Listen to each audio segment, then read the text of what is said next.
don't do no shaming. How dare we put the single mother with 5 kids and 4 different baby daddies in the front pew of the church? What are you telling the younger women of that church? That it's okay? No, she needs to sit in the back and learn her lesson and do better, and put the wives and the husbands with the family units. Because we're saying that it's okay. We're co-signing to the effery that's going on and messing up our communities. And it's not okay. It's not okay for a child to be raised just by one parent. They need both parents. I'm not telling people, I know I can't stop people from having sex, but you don't have to bring a child into the world. You're bringing a whole human into a hostile environment, into an environment of disadvantage where the child deserves to be with a mother. It took 2 to make that baby. Then it should take 2 to raise that baby. Marry before you carry, marriage before the baby carriage. But no, we're teaching girls that it's okay to be baby mamas. You can do it by yourself. How many videos have I seen on Instagram saying we don't need a man? Ninjas ain't shit. And you cannot blame the fact that men left us or treated us bad. How about we take accountability and save the men that we chose? Let's look at it that way. I mean, look, I chose a husband. We were together for 12 months and he still did what he did. But I had to take accountability too. It wasn't just all his fault. After I went to counseling and therapy and did the growing and the healing, I realized that I had a lot to do with the deterioration of our marriage. His infidelity was a symptom of it, but it takes 2 to get married. It takes 2 to mess up a marriage. It takes 2 to raise a baby. You know, it takes 2. I digress. My mic is muted. I just wanted to say, oh, go ahead, Lawson. Go ahead.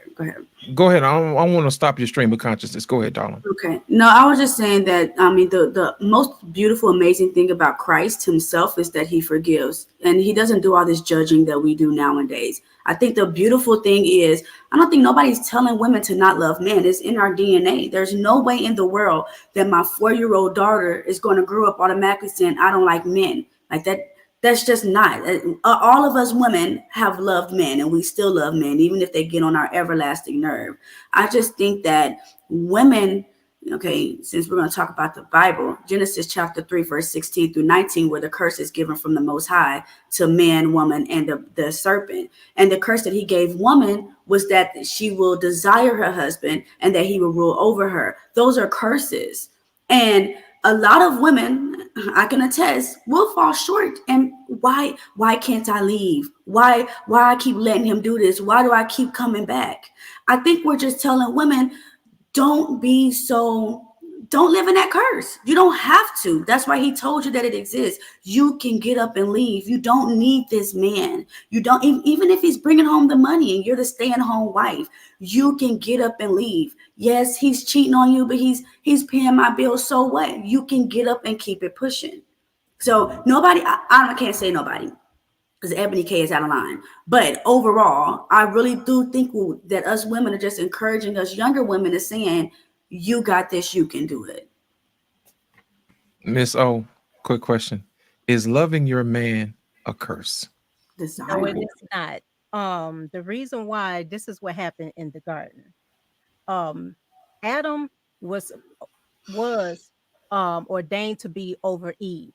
Eve called herself going into another philosophy, going against what God had taught Adam and what Adam had taught her. That's why the curse had ensued on her. And the same thing goes with us. As long as we do go against our husbands, nothing to go right for us. You'll think it is because you following behind being an ass, following behind the masses. They out there looking at these other women. They claim they living it up. Those females are so lonely. Even the ones that saying, "Oh, I don't need a man," they are so lonely. Believe me. And of course, they're gonna always have these simp orbiters around, and just to get laid, whatever. Like my grandma said, a wet behind. But no, that far as a lot of people got that construed when it comes to Adam and Eve. She went against Adam's authority. The Most High punished her because she went against her Lord. A lot of people don't say this, but won't say this, but the Most High made it to where our husbands are our lords. You're supposed to reverence him like the husband reverence Christ. But didn't Adam follow? Didn't No, he follow Eve? Hold yeah, on now. Hold that thought because we're okay. gonna Didn't he hold that thought. follow I want to Eve? get these. I want to get these super chats out of the way. Hold on, just give Yeah, me a second because this is a good turn right this here. is it's a good turn. Hold on just a second. Ooh, it's really get good. We got a new member, Rebel 95. Thank you so much. I appreciate it. We got Hink in the building tonight with the $2 super chat. He says, "Speaking of hyenas, tyranny is here." Boo. Oh my God! We got the Fire Podcast $5 super chat. He said that there's not a lie again. There's a lie again. I guess he's saying that black women got all this damn money, but need food stamps, Section 8, and child support. All right, that was through the fire. Tuesday. All right, we got Skinny Boy 20 Boy $2 super chat. He said Mrs. O is starting her channel next week. Yes, indeed. Yes, indeed. All right, hey, and y'all come and support them on Thursday. On Thursday, listen, y'all. I was sitting here listening, and I changed the name of their podcast. Just they don't know yet. But anyway, on Thursday, I think that we should have voices of women, and Thursday will be designated for that. And the host of that show, it'll be just like you have it tonight, but it'll be no men at all, and it will be Mrs. O and Miss Anicia here.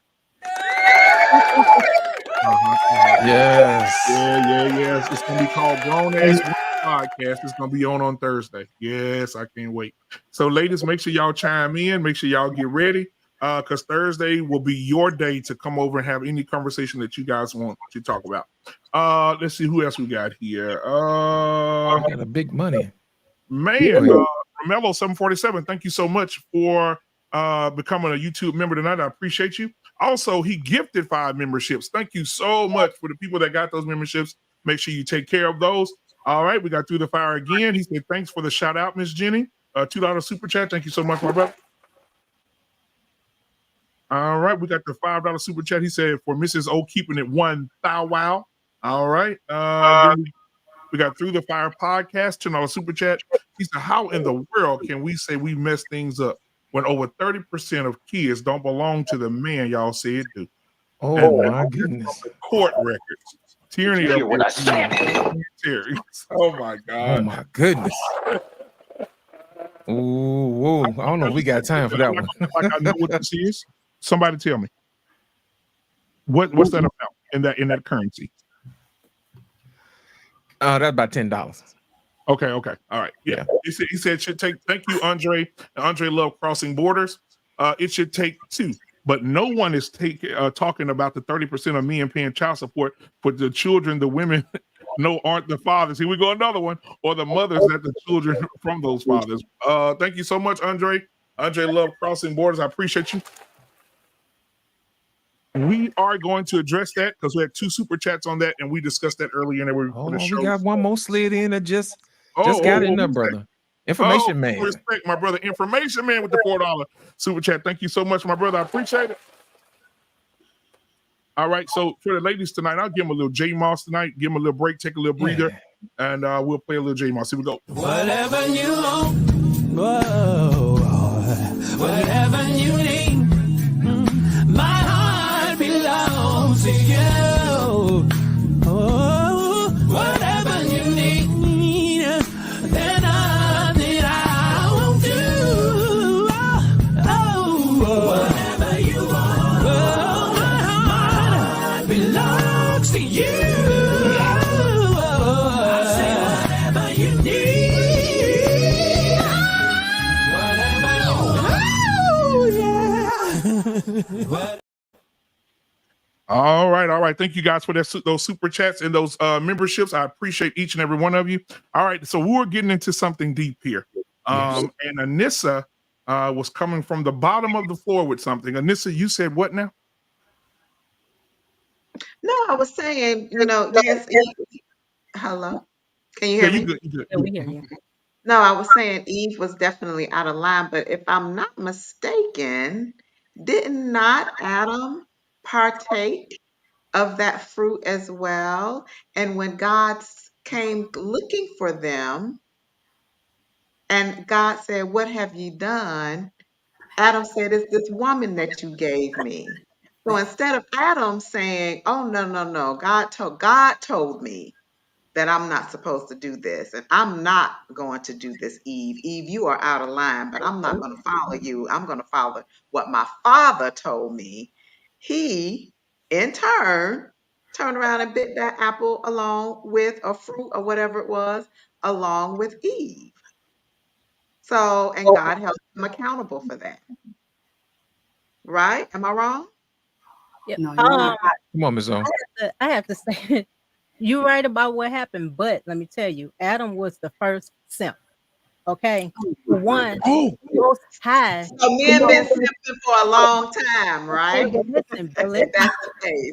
listen. All through the Men Bible, have been out of their leadership role for a long time. yep, Okay. but they still are considered, and they still were the leaders.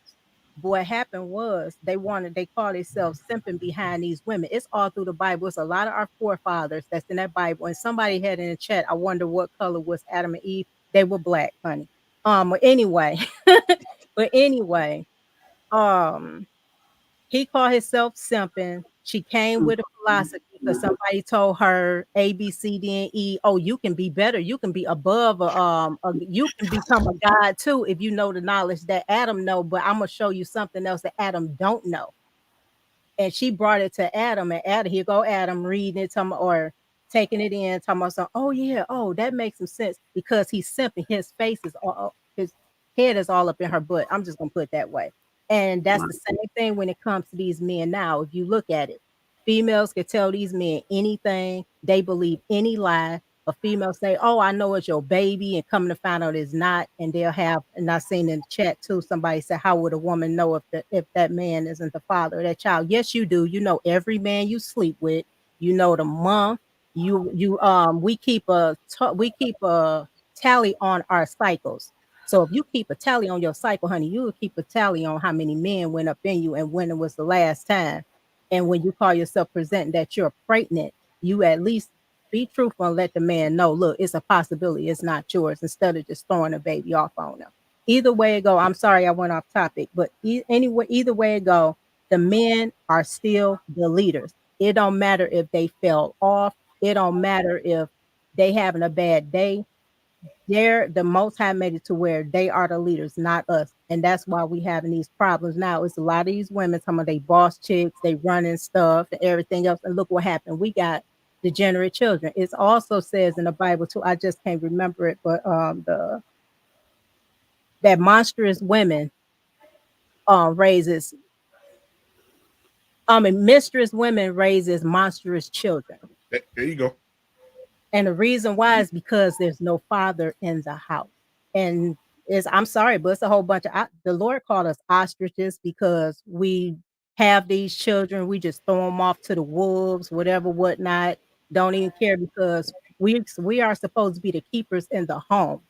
In other words, we're not supposed to be clubbing, running out no street, hanging out with your friends. You're supposed to be there so that way you know what's going on with your children.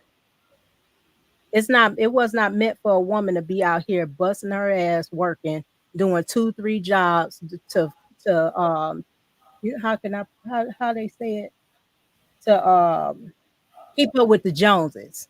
You're supposed to at least have something stable enough to where you're able to be home. The women, we need to be teaching these girls how to cook, how to clean up a home. They don't even know. When I heard grown women, I'm sorry, when I heard grown women don't know how to cook and clean, I'm like, wait a minute, I'll be 50 in July. And this is uncommon for me because I grew up with the boomers, and all the boomers I knew, they cooked, they cleaned, they still had job. The women still had jobs. They still reverence their husbands. I didn't see them go off on their husbands like that. They was just like A1. And now these women tell me some they can't do it because it's too tedious and I can't wash clothes. They didn't have no when we was growing up. I don't know whoever is Gen X is like me.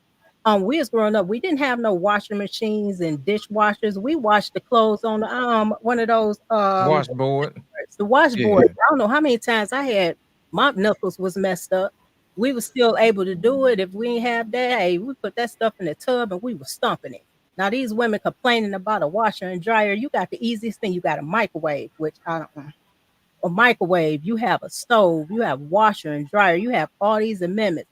And even when we was growing up, when you have no, a lot of people couldn't afford the vacuum cleaners. We were sweeping the carpet. And y'all Okay, but can I? you complaining about the easiest stuff. It only take you about like an hour or two just to clean up your house. It don't take. It's not an all day thing. And they don't even want to do it. They say, "Oh, it's tedious," and this, and that, and the third. Just do what you have to do because 9 times out of 10, you got a husband. He come home, he'll be at peace because he don't have to do everything unless something actually wrong with you. You know, if you got a disability or something like that. But Can I Terry, say that? before you go, Hold on a second before you go, Terry, Terry. before she goes, We when it want to comes make sure we welcome. Hold on a second before we get welcome our school podcast. We done did super chats. We done did all this other stuff. Ladies and gentlemen, welcome to the screen. The one and only White School Podcast in the building. what's up, girl? Yes. Hey, how I you want to make guys sure we acknowledge doing? our ladies, man, when they walk in. You know what I'm saying? That's what gentlemen do. Absolutely. So I want to say this. Now, lost in translation, just for a moment. Just pause here parenthetically, just for a moment to just have me and you. I want to talk to you. All right. Adam and Eve was the first marriage, right? Right. Meaning Eve would have to been the helpmate and the person that Adam trusts the most. Is that correct? Yes. In this day and time right now, if a wife cooks her husband something to eat, or she grabs something to eat and brings it to her husband to eat or to consume it, how many of the husbands say, "Hey, where you get that from?" Or does he eat it because he trusts his wife? He eats it because he trusts her. So Adam trusted Eve. Eve brought him something that wasn't good for him. He tasted something from Eve, from someone he trusted. And so if Adam was the first simp, then Eve would have to be the first deceiver of man. Why is a husband a simp because he has a wife? I don't understand that. No. She said that earlier, but I'm saying I'm not going to say Adam was a simp because I think Adam trusted his wife. Exactly. So how could he be simping for her if No, he that's had what they her were saying in tail the up her comment behind? section. We don't know how long they've been together prior to this event. We act like it all happened overnight.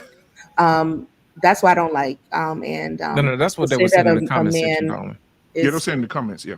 They were saying in the comment section. It was stated on the panel by Mrs. O. yeah, because somebody put it in. I'm sorry to cut you off, sis. It was because somebody had put it in there, and that's what I was explaining. It was. I wouldn't consider it simp. That was simp-like behavior because Why? How is it simple? Like he said, like if he trusted his wife, like your husband trusts you, would you call your husband a simp? I'm sorry, but I don't think so. You would not. You would not say that because it denotes a certain characteristic of your husband. Now, if he's a caring and affectionate, I don't think that's being a simp. I think that's being emotionally intelligent to the person he's in charge of, and that's his wife. Because he places his heart into his wife. The Bible says that all the time, you know. Okay. Somebody asked to define what simp is. Okay, here we go. No. What it is that there's about a 5-second delay between you two. Okay. So I think you guys keep missing each other. Yeah. Yeah. You keep missing each other. I don't think you guys are disagreeing. I think what you're doing is you're missing each other. Wife School, Miss O said that somebody in the chat addressed men being simps as husbands. And she was saying that you can't be a simp if that's your wife. You're supposed to take care of her. Yeah. I apologize. No, you good. It happens sometimes. I was like, don't say that. I don't think that's true. So don't even say that. Well, Tierney was she wanted to speak on it too. So Tierney, what were you about to respond to? What were you about to say? Well, I agree with what Miss Wife School said. So that was perfect. I think that the most disappointing part of that whole scene, the story, was when the leader didn't take accountability for his actions and he left it on the woman to do so. You know, I'm not saying that woman's ahead of whatever. But if you want to talk about then and now, men are doing the same thing now. You're putting off the blame on women. So if the first man is a simp, I guess that's what God's intention for men to be, was simps. I don't see anything bad with the simp though, because y'all talk about ain't no man supposed to submit to no woman. That's wild to me, because if I ask my husband, hey, can we go to the store? And he said, nah, I ain't doing that. If I say, hey, can we go see this movie? Nah, I ain't doing that.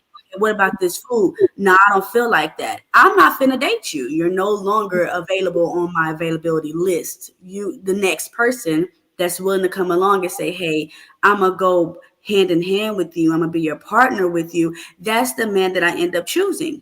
Most women. So I feel like you guys put too much. I have 2 sons, and I'm not finna tell no woman to beg after either one of my sons. They still pee in the bed at 5. Not finna do that. I mean, I think you guys need to understand that women warped in the love of a man. Just because he's a man, that person is mistreating her. And are you telling her to stay? Or are you going to give her advice to keep it pushing and find something that accommodates you?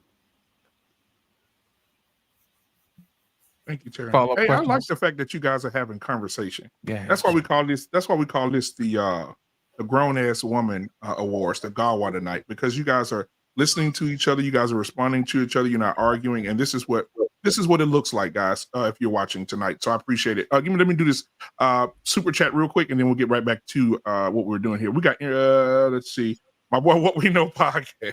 Lord have mercy. He say, if her vagina, I'm trying to do this in the way he did it. If without laughing, so you know I'm goofy as hell. If her vagina smell is foul, she will have it behaving children. JT chapter 1, verse 17 through 20. Let's do this. All right, thank you, JT. I appreciate you, my brother. Oh my God. All right, go ahead. Here's the thing. I think we need to address the issue that men are abusers, because I think that is a scapegoat question that I think a lot of women like to use as to reason why they no longer want to be in marriages. Here's my whole thing about that. If nobody's there to verify it, if there's no police report, did it really happen? You know, if a tree falls in the wood, did it really happen? You see what I'm saying? At that clip, they're making it seems like all married men are going around beating their women. You see what I'm saying? Right. Which I find that hilarious. If the police really wanted to lock all men up, they would lock up all the husbands. But I assure you, women would still be getting beat, and it probably wouldn't be by their husbands. You see what I'm saying? I think we need to address that issue. Miss O, what do you say to the crowd when they say that women are abused in their marriages, especially by guys who say they love them? You know, is abuse common? Right. Before you go, Miss O, I want to put this out there. Mm-hmm. The last statistics that came out, we had the show last Tuesday, Mm-hmm. is that the domestic violence in America today Mm-hmm. is not led by men anymore. It's led by women in lesbian relationships. I believe it. I believe it. Let me see this. A lot of women. I don't understand the abuse thing unless you had like you said, like documentation. That's the only way I believe it. Because women lie. I'm sorry. I'm a woman, but women lie. They'll say a man beat them just so they can get sympathy. And I'm not saying that there's not any that's out there, because um I know of some that was actually victims.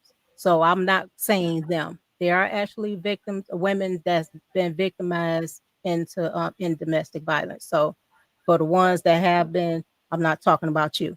I'm talking about these other ones, because I had sons that went through this. And I actually seen it. They just lie. And if the female don't do what they want them to do, the first thing they'll do is call the police. Oh, he hit me. Actually, they had a lot. I've been watching a lot of videos lately on those police cams they've been having. They've been showing more women beating the men. And those women are calling the police on the men, saying the men beating them.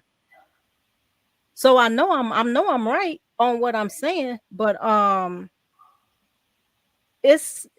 wouldn't say, I'll put it this way. I think it's more DV when it comes to women that's not married more than it is the women that is married. I'm just gonna be honest. I'm gonna be honest on Is that. that what you've seen? Women outside of marriage getting handled? Is that what you see? Yes, I did. I grew up, like, I've been around, like, I've come from a big family, and they were all married. I didn't see that. I'm gonna be honest, I did not see that. And if the husband and wife had any disagreements or whatever, whatnot, they never talk around the children. They'll go in a room and they'll talk, and then they'll come out, and you don't see anything else from that. But other than that, I've never seen the bucking, the fighting, and everything. And my father came from a middle class. My mother came from poor, so I seen both spectrums of it. Far as relationships, and my dad's side, it was more married. My mom's side, it was more single, and I actually seen it more on my mom's side when it came to the fighting, the women chest bumping the men pushing them away, the females hitting them, and next thing you know, the woman getting hit because she keep just chest bumping. My thing is, if you know, women know how to test buttons when it comes to a man. If you see this man is irate and want to fight and this and the third, why get in his face? Why talk stuff? Why put fuel to the fire just to escalate it? And then when he hit you because you didn't hit him about 100 times, you want to cry and say he put his hands on you when you the one invited it in the first place. Men react physically. We react emotionally. And women can't control their emotions, and a lot men can control better than men can control that physicality on putting his hands on you more than a woman can control that emotion when it comes into and when DV comes into play. It has gotten so bad for these young men that I literally taught my son that if you don't really know the girl, you keep your keys and your phone in your pocket. Don't get too comfortable so you can just walk away. Mm-hmm. And the first time she ever puts her mouth together to form the words, I'm calling the police, you leave her right where she is. Because I have a young black man as a son, and if anybody threatens to call the cops on him because of something frivolous, she should be done. And we have to teach our young, we always teaching men to keep their hands off women, but do we teach our women, our little girls, to keep their hands to themselves when it comes to boys? I mean, we do too much on trying to teach women what to expect from a man, but do we teach our women what to do for a man? I mean, we just do too much on one side and not enough on the other side, and there's an imbalance. Look at the actor Michael Rainey. He got groped. I know you guys have seen that. How much sexual molestation has gone to little boys, and nobody says anything, and little boys grow up to be men to suffer in silence because they'll be looked upon as weak or simp. As women, we do have to do better with each other as women and with our men, because obviously what's indicative of today's world, we have to do better. We do. Unless I see your hand up. Go ahead, Donna. There we go. Ladies, which form of abuse do you believe is worse and more lasting, verbal or physical? Oh, I talked about this yesterday with somebody. Verbal. Oh, I thought I was Verbal. I would say verbal because physical wounds heal. Verbal, you hear that in your head over and over and over again. And I asked because I saw a comment recently where a man said, as far as divorcing your husband, if he isn't whooping you, you better stay. But there's it's the verbal and the mental abuse as well. And I believe that that's worse. So I was just wondering, I wanted your all's opinion. I think it's both. Yes, verbal is lasting because, our words carry weight just as much as a hand does, just as much as a belt does, a chair does. But there's some aspects where women or men, that physical touch from being violated, they don't ever want to be touched by anyone again. And sometimes we see that leading to same-sex things, same-sex that. So it's like we can't say one is better than another. And nobody should be abused in any form, shape, or fashion because it's not good. That's not how anyone should live their lives from a child to an adult. So that's my take on it. Miss Jenny, I saw your hand up. Go ahead. I don't know. I guess I'm gonna have to give a little bit of pushback because I feel like physical abuse would still reign supreme because I mean, I don't know if this is just me, because I feel like I forget a lot of things. And so, I mean, my husband and I had a lot of like really bad toxic arguments, and we've said a lot of horrible things to each other. And then like sometimes like we'll like reminisce and be like, wow, look how far we've come and look how much better we are towards each other. And then he'll say something and I'm like, I don't even remember you saying that. And he's like, are you serious? Like, it made you cry. I'm like, I don't remember. So I don't know, but maybe that's just me. But like I remember things like, if people push me down at the playground, or if I've ever been in a physical altercation. I haven't been in a whole lot of physical altercations, but I feel like, and then I don't know, maybe it's more personal to me, because like I'm fair skinned, so I scar easy. And so I feel like if I were to actually get into a physical altercation, that would wear more weight to me. And I feel like if I were in a situation where my spouse, like if it was my spouse who was physically abusing me, I feel like that would hurt me more, because you can say anything in the heat of a moment. Like you could really love someone, and you could just say like just in like a fit of rage, you could just say something so vitriolic and so evil and like just so heinous to them, and you really don't mean that. But I feel like it takes a lot more to physically hurt someone in a fit of rage. Like it's a lot easier to say something reckless than it is like physically do something. Like you can't choke someone out in 2 seconds. So like that's gonna take more effort and take more time. And so I feel like, for my husband to say something horrible to me, like, okay, like you were upset, you were mad, I get it. But if my husband were to like choke me or like beat me up, I feel like you really meant that. Like you took time and effort to do that to me, and that hurts me more. I love that you gave that perspective. So I want to add something to it. So then Anissa, you got next. Go ahead. Now, even if you don't recall the verbal abuse, do you believe it stays on your subconscious? And do you believe that that could possibly pass to your children unconsciously, even if it's something that you don't recall? Ladies and gentlemen.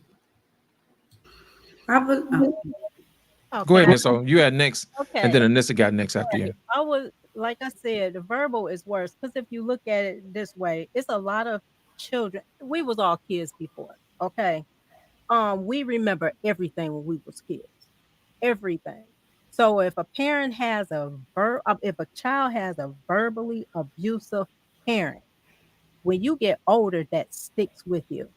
When it comes to the physical, okay, you have whatever, but when it comes to that physical abuse, the best thing to do, and take it from me, is to leave. Okay, that part. But when it comes to the verbal will always be in the back of somebody's mind. They even had studies when our people was in slavery, whatever, and all it's trauma. They had all that verbal trauma, they had all that physical trauma, and when they had children, it ended up going with the kid, with the child. So although the kid haven't went through everything that the mother went through while I was in the womb, it feels everything. So it's just a trickle down effect when it comes to the verbal abuse. So I would say the verbal is way stronger than the physical. Anissa, you want to follow up?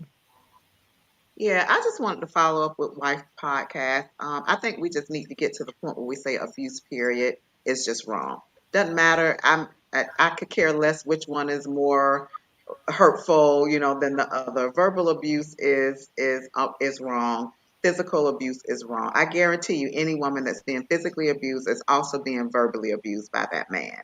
The two often go hand in hand. So I think we just need to come to a point where we just call abuse abuse. It is wrong across the board. Doesn't matter which one is more pervasive than the other. It is wrong. No one should be abused, period. If you want the respect of your wife, don't verbally abuse her. If you want the respect of your husband, don't verbally abuse him. And everybody needs to keep their hands to themselves. That's period, point blank. We are not going to sit here and grade abuse. Abuse is wrong across the board. Thank you, Anissa. Let me add to that real quick, if I may. Because I always like to add a perspective to my sister Anissa. Anissa, do you know that in certain states in the United States of America, that is a thing that couples do? Do you think that? Do you know that there's things that there's something called, I got to pull it up here and I'm trying to put it up on the screen so we can all see it together. Let's see, one second. I'm trying to pull it up here. All right. So while I'm pulling it up, I'll be discussing it because I don't want no dead space in the show. But there is a where is it at?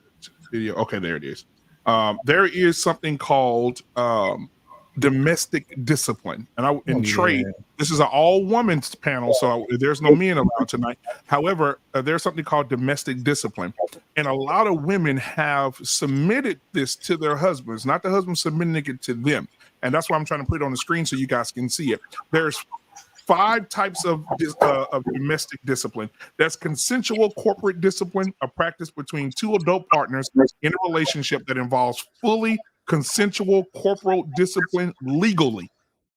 All right. So that means if in that house, if he disciplines his wife physically, he can't go to jail for abuse because it's agreed upon by the wife that he does that to her. There's also one called relational approach, a domestic discipline, a deviant behavioral approach to relationships that advocates wifely submission and male dominance through the use of disciplinary tactics like spanking the wife. A lot of hold on, pause. Yeah. So let me get the super chats. Hold on a second. Y'all just let that marinate. Let that marinate. Let that marinate. Listen, they could come up with whatever kind of crazy rules that they want to. I'll just speak for myself. No man is going to be putting his hands on me or disciplining me. Last time I got disciplined, I was 16-year-old, and that was by my daddy. And I've never had a man put his hands on me, and I don't expect that to ever change. So you will not be disciplining me. You can talk to me, but you will not be putting your hands on me to discipline me or spank me. That's absolutely not going to happen. So Anissa, if you get out of line, so I'm glad I don't live in those states. But that's just me. Those are my boundaries and my standards. I don't know what other women do, but that's never gonna. That's not. Anissa says she does not want to be spanked. If you get out of line with Bartholomew, and Bartholomew says, "Come here, woman," and he throw you across that hip and say, "Now get in there." What you? Oh, look at her. Yeah. And the reason I said that is because I left that part out because I knew you was gonna make that face. It says most of these relationships has very, very high sex drives. So that means that relational approach of domestic discipline leads to a lot of kinky sex.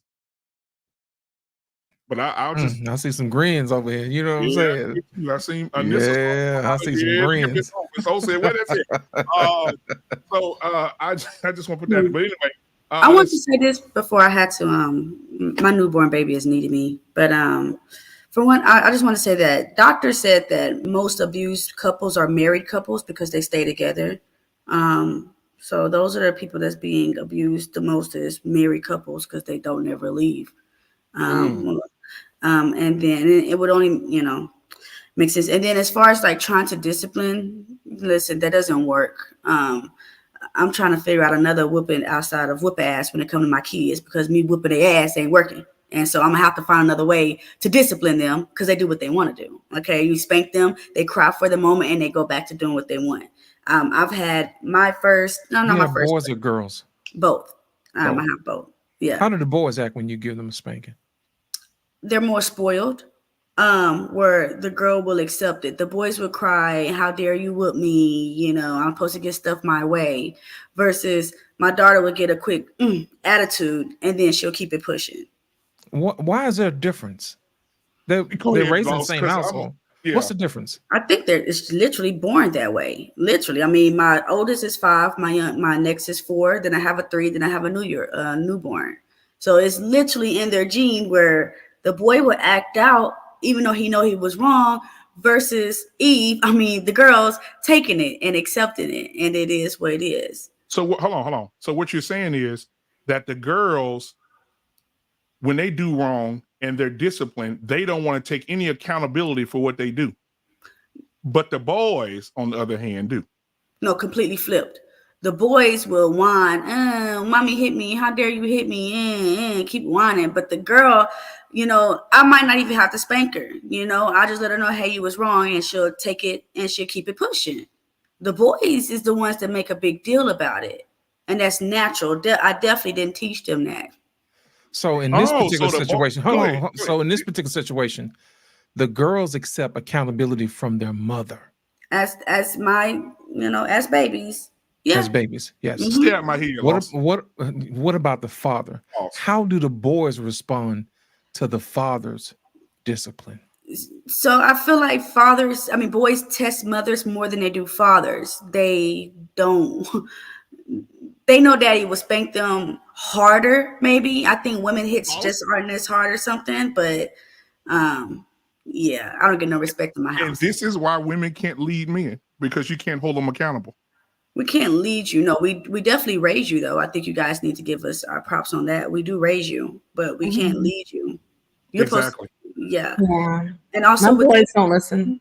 I talk to them. It's going to the talking phase now, where the beating ain't gonna work. But I do talk to them. But I'm like, I got my dad, because their dad be acting up. So I got my dad, and I have to turn my head because he has to roar like they have to roar, and I just have to turn my head and be like, oh God, this sucks, because we do have a heart, and that connection we have with our children, we just don't want to cause them harm when they do what they do, when they push us over the edge, and we just be like, boy, just take this tablet and go sit down somewhere, that's what we do. But when the dad steps in, it's nice. It's just like one and done, or the big old eye, like it's so when definitely grown men hold boys accountable, it's a beautiful thing.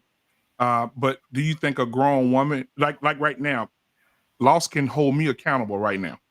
Do you think that a woman, when the boys become men, do you think, in the words of Take Heed, shout out to her, do you think that women can hold a man accountable in the way that a man can as an adult?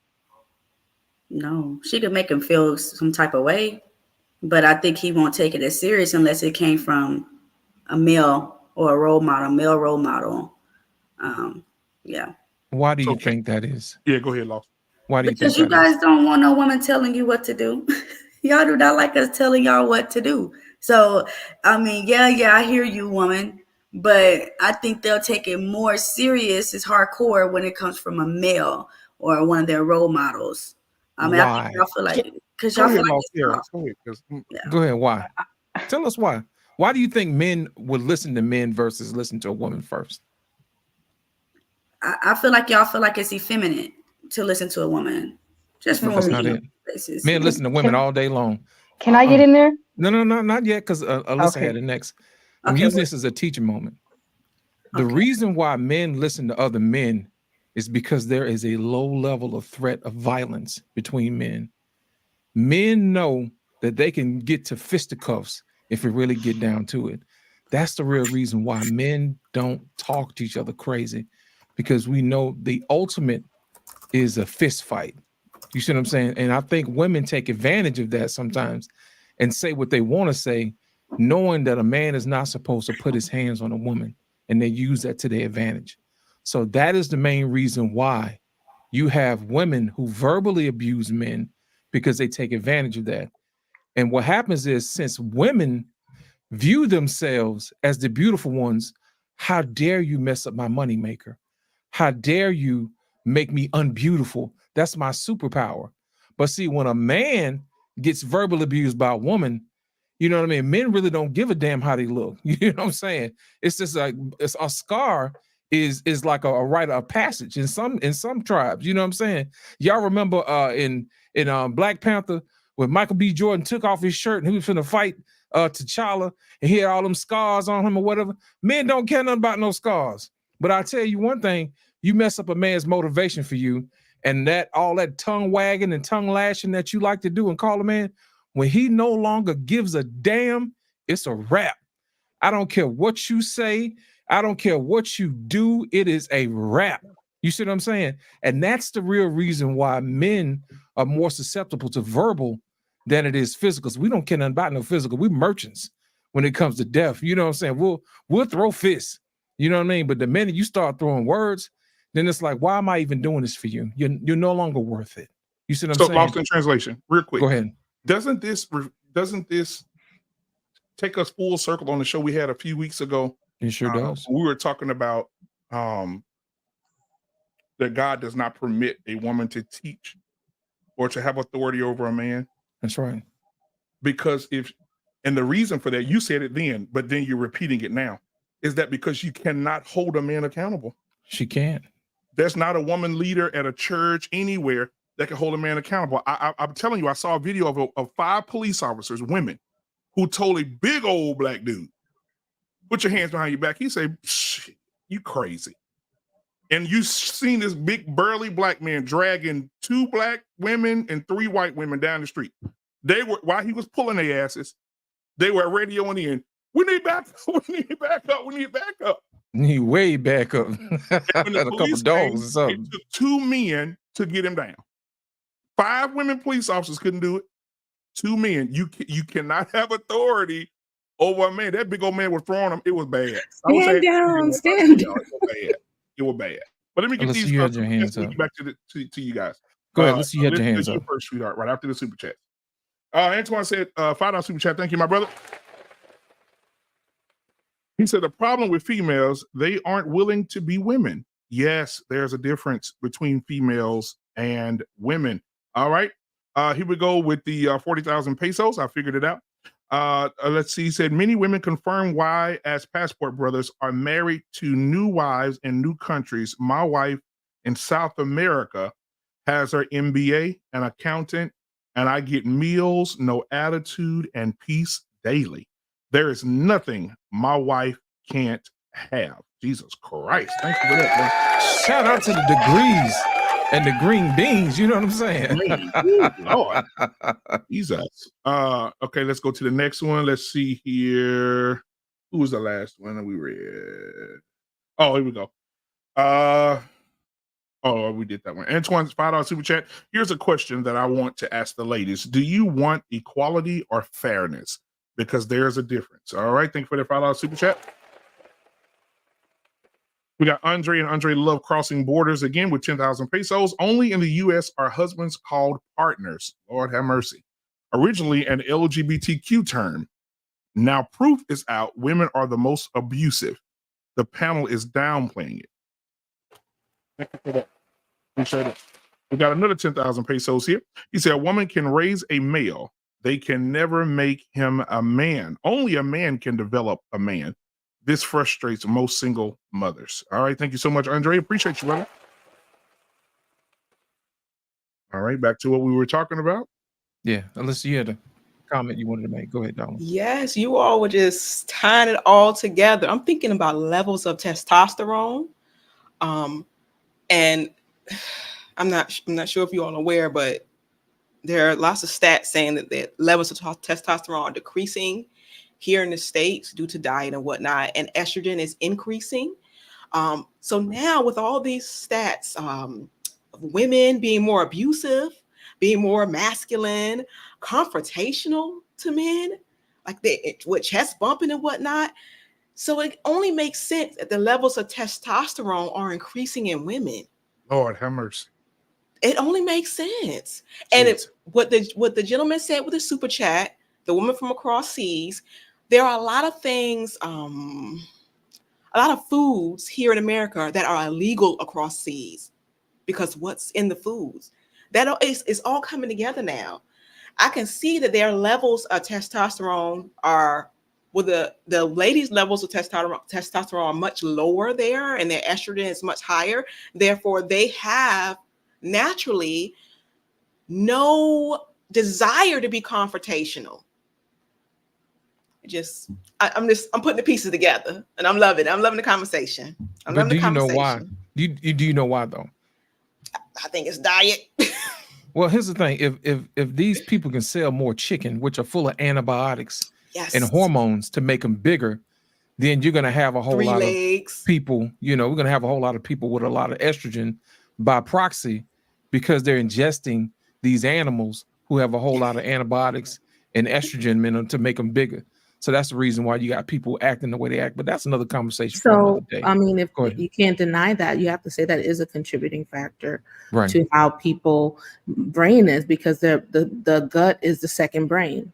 What you're putting in your body. We know Absolutely. that America, and it says so many times, oh, it's easy just to come off on a surface level and say, oh, that woman's acting that certain way. Okay, but now let's just breaking it down. Okay, let's see the contributing factors to the psyche or the pathology of what's going on in America, as opposed to other states where it's more natural, where seeds are even illegal to even cross in the borders of America, that they can't even bring here. You can't even harvest your own water, your own food. So I think we should factor that in. Not saying that's a total dominant thing cause, but it definitely plays a part into that, what we're feeding our children, how we're genetically weaker and from past times. Because you see the men, like you see the men in the NBA from back in the day, you be like, yeah, them look like real men, as opposed to the same age now. You be like, they look like little teenage boys. So you can physically see how things are changing and molting and shedding and evolving and devolving here in America. So, you know, Well, so I it ain't has trying to to be be affecting funny. our brain. Right. I'm not trying to be funny. I think that there's these 80s babies, these 80s men and up. I think that we just the last of the dying breed. I remember our mama could leave us in a damn car. It was 100 degrees outside. She'd go in the grocery store for 2 hours. Hell, we out there playing Uno. None of us did. You understand? Like, we Now got leave a common kid- sense enough to get out the car when it's Yeah, hot. now leave a kid in the car now. You come back there. I mean, it is a difference, because right now, you know, older men, 80s babies, 70s babies, all the way up. Those are some tough guys, bro.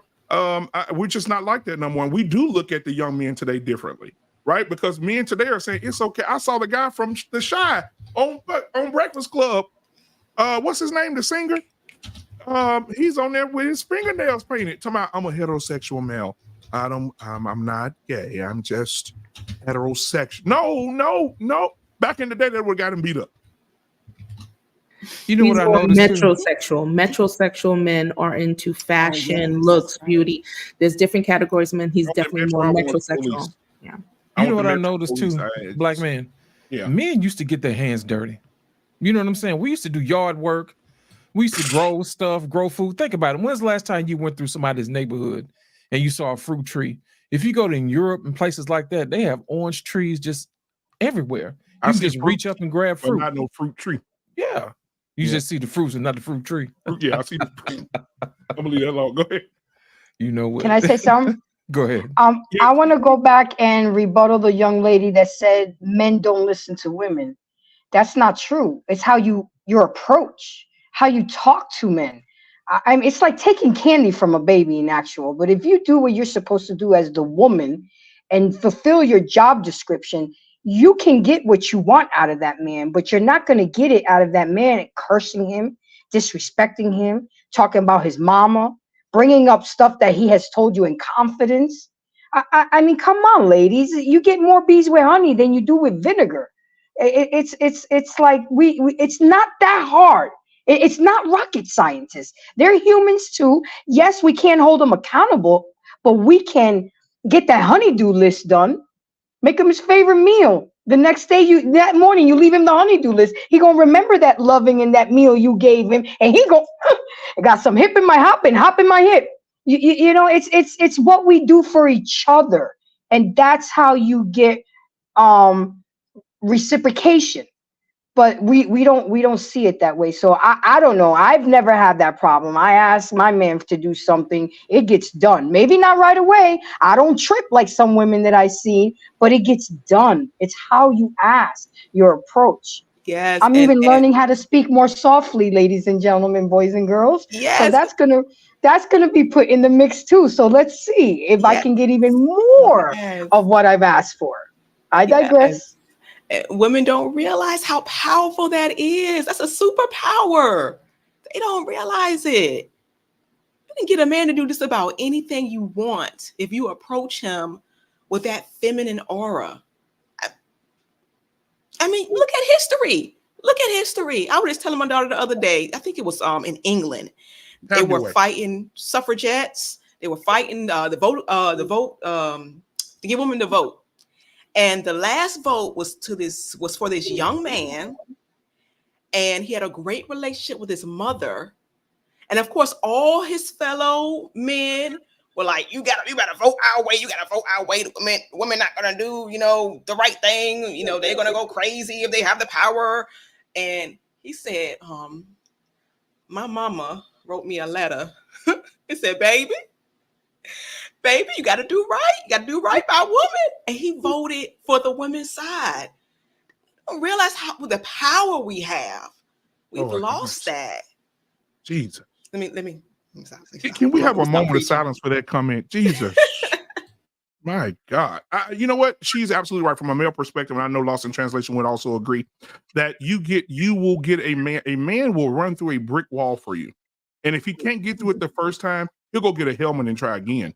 All you have to do is use your femininity. Now, if you come home and the first thing you say to him, what the fuck you be? He ain't gonna do nothing for you. You know why? Because then most women who complain about their husband not doing nothing around the house, he's depleted because your energy is not filling him. Let me say it again. He's depleted because your energy in the house and what you're creating, because the Bible speaks of a woman builds up her house.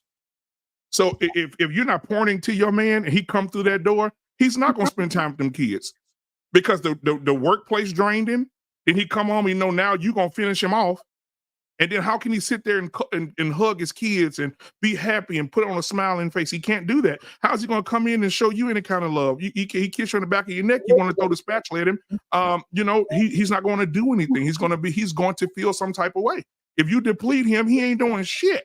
And that's from a male perspective. Lost in Translation, if you want to add on to that, you can. Let's go back to these ladies.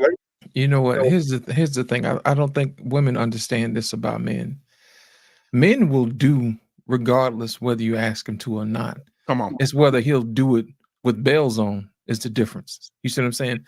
Men don't bargain with women like women bargain with men. You know what I'm saying? If you take me out to this steak 48 and I might think about taking care of you later on. You know what I'm saying? Do that again for this comment though. He said, told y'all last night, Alyssa is a breath of fresh air. Yes, she is. Yes, she is. Okay. Yeah, I don't think women realize that men are gonna do anyway. You don't have to really bargain with us. It don't take much to tip us over. You know what I'm saying? Because we already know it's our responsibility to do. We just need a better reason to do it. And when you do it with a smile on and you do it with a soft voice and then you sexy with it too, you know what I'm saying? It just, hey man, it makes me move a little faster. You understand what I'm saying? Come on, Miss O. I know you got your hand up. Come on. Hey, I'm like this. Look, I am spoiled, okay? I appease to my husband the best way I can. I'm not saying that I'm perfect, but I'm gonna be as perfect as I can for my husband. Everything I have is because of him, because I present being a woman to him instead of trying to assert his authority. I never did that. We've been married almost 11 years. I've known him for 28 years. So I get everything I want. As a matter of fact, he helping with my channel. So I got my new equipment and everything. I didn't even have to ask. He just got it for me. So I know that's right. You doing something? Praise the Lord, everybody. Go ahead. And just say, won't he do it? Come on. Won't he do it? Who had their hand up? Miss Jenny, you've been awfully quiet. I'm going to get you involved in this thing. I need somebody to throw some hands. Is that not true? If you speak nicely to your husband, does he go above and beyond? You know what I'm saying?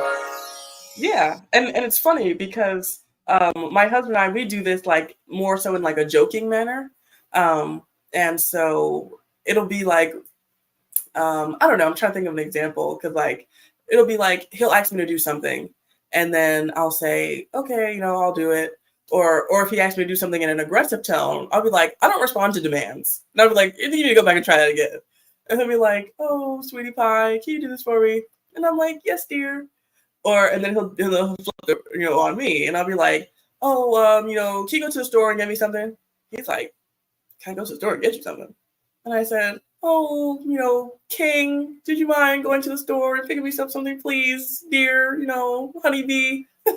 He's like, what do you need? Like, how can I help you? And so he reaches down and he finds the gumption to go get his honey bun, whatever she needs. That's right. So, and this is one of the major flaws of feminism, as ironically as it's called, because feminism has taught women how to be more like men and that has not taught them how to embrace womanhood and play to our strengths. We're so busy trying to fit our round peg into the square hole, I believe it is. Pause. And so yeah, can't say anything around we here. quick with the pause over here. You know what I'm saying? So, we're so busy, trying to make something fit that doesn't fit when we just need to be who we are and play to our strengths. And so when women act aggressive, I mean, we're not even actually being men. We're just being obnoxious women. But, that's not our strength. We're meant to be meek and gentle. And so we just need to, try to absorb into that. That's a great question. White School, I got a question for you. Okay. Why is it important, or what's the benefits of a woman being feminine? It's so many benefits to being feminine, right? You are pleasant to be around. You're nurturing. You can reach people and talk to them, especially other women, especially the children. Children, they don't lie. They'll tell you about yourself. You know what I'm saying? Children, they'll love to be around you. Children come to me all the time. I'm like, even though I beat them up and stuff, but I love children. It's the power that we have to cultivate. When tasks and things are given to us, we're able to accomplish it in a multi-level way because our minds just goes all over the place because we have the ability to multitask. Just the softness and the peace to be able to sit and listen. I don't think we do it enough. I don't think that the American life affords us to do it sometimes, to be able to sit. But when you're able to tap into your femininity, it brings your stress levels down because we attract what we are. So if we're stressful, if we don't have peace, if we're unsettled, if we have trauma, if we have all this baggage in us, it's going to come out and affect other people. It's going to affect our children. It's going to affect our man. It's going to affect our household. So if we know how to neutralize that and control it underneath the umbrella of femininity, it makes things work better in the home. It makes us function better as women. And men will say, wow, she's pleasant. Oh, I don't mind being around her. Or, I don't mind doing this. Like you guys said, I don't mind doing that and doing this for her. It's just a different aura. It's just a different presence. It's just how that woman shows up, and a man can appreciate that in her. And that's a beauty. And not all women have it, and they have the potential to have it. Not saying all women cannot have it. You have the potential to have it. You just have to be willing to walk in it. And it doesn't take nothing away from you. It doesn't dumb you down and make you some slave. Like, it's not that. It's in the Bible. It says that you are a crown to your husband. You are a crown. You are a diadem. So don't you want to be blinged out? Don't you want to look good? You're looking good. You're making him look good. You're making everybody look good through your femininity. And who doesn't want to front that? Who doesn't want to show that off and make all the other guys jealous? Wink, wink. And you opening doors for your man too, because your femininity can not only get your man right, but it can get other men right for your man. Come here, talk to me. Hey, you know what? My wife talked to your wife the other day. She's amazing. She's a breath of fresh air. Oh my God, why you didn't tell me you're married to this wonderful lady? Hey, listen, we want to talk about that deal we talked about last month. We go ahead and get that taken care of. I'm telling you, it'll open doors for you. And now, I didn't want to do this, but I'm gonna do it because I got to. It's important that we do this. But before I do, I'm gonna need to. I don't drink. I just need a shot of Jesus. So while I'm waiting on that, I'm gonna do these cash apps. Let's see what we got. We got a lot of love connecting going on in here tonight. I want to say that first. These ladies have brought on some love. I see JC in the chat. Talking about my business. I seen Embrace the Grace throw something out there. Talking about she just want to talk nice to JT tonight. Oh my God. And then I saw Trey, out of all people, Somebody soft and broke my boy Trey down because normally Trey hard as our 20 going to New Orleans. I'm telling he throwing handkerchiefs and can on, man. What's really going on? He said he just want to love us. He want to love a soft-spoken woman and all this here. And when Alyssa was talking, he lit up like a firecracker. I said, "Oh God, Jesus!" And so, Lord have mercy. So I just want to put that out there. I just, I love love.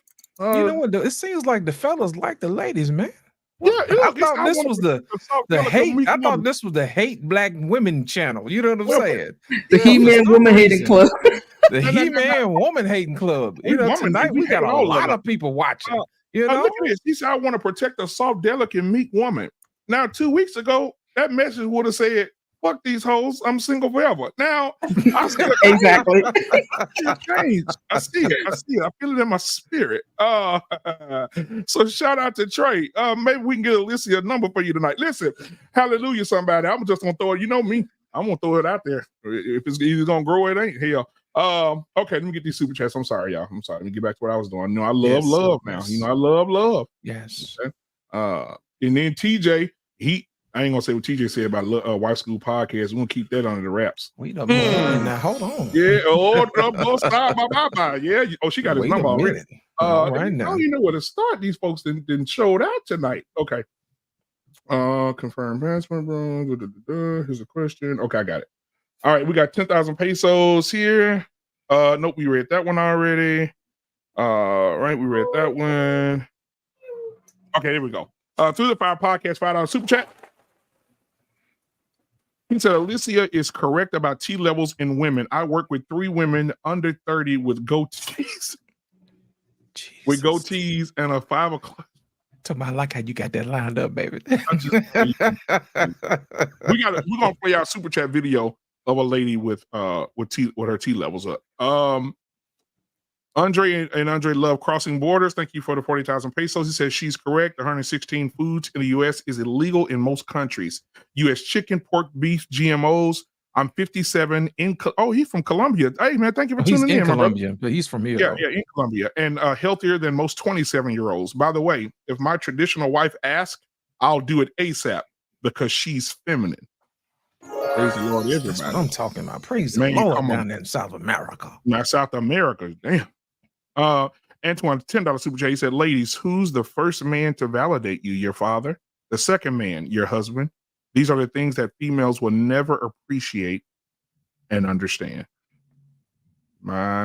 Interesting. Good point. Hey, my daughter in here right now. May I tell you I love you? I tell you I love you today. You guys talk up, they can't hear you. I love you too, baby. That's so sweet. That's so precious. That's so precious. That's what I'm talking about, black man. You're right. Baby, boy, she's right over there staring at me like this. She can't hear y'all, so I ain't want to cover you. But yeah, I want to ask this question. This is a damaging question that's been going around the internet, and I want you guys to answer it for me, ladies. We're gonna go down the serious road here. How do you feel about Black women endorsing and pushing the narrative of deleting all male Black babies?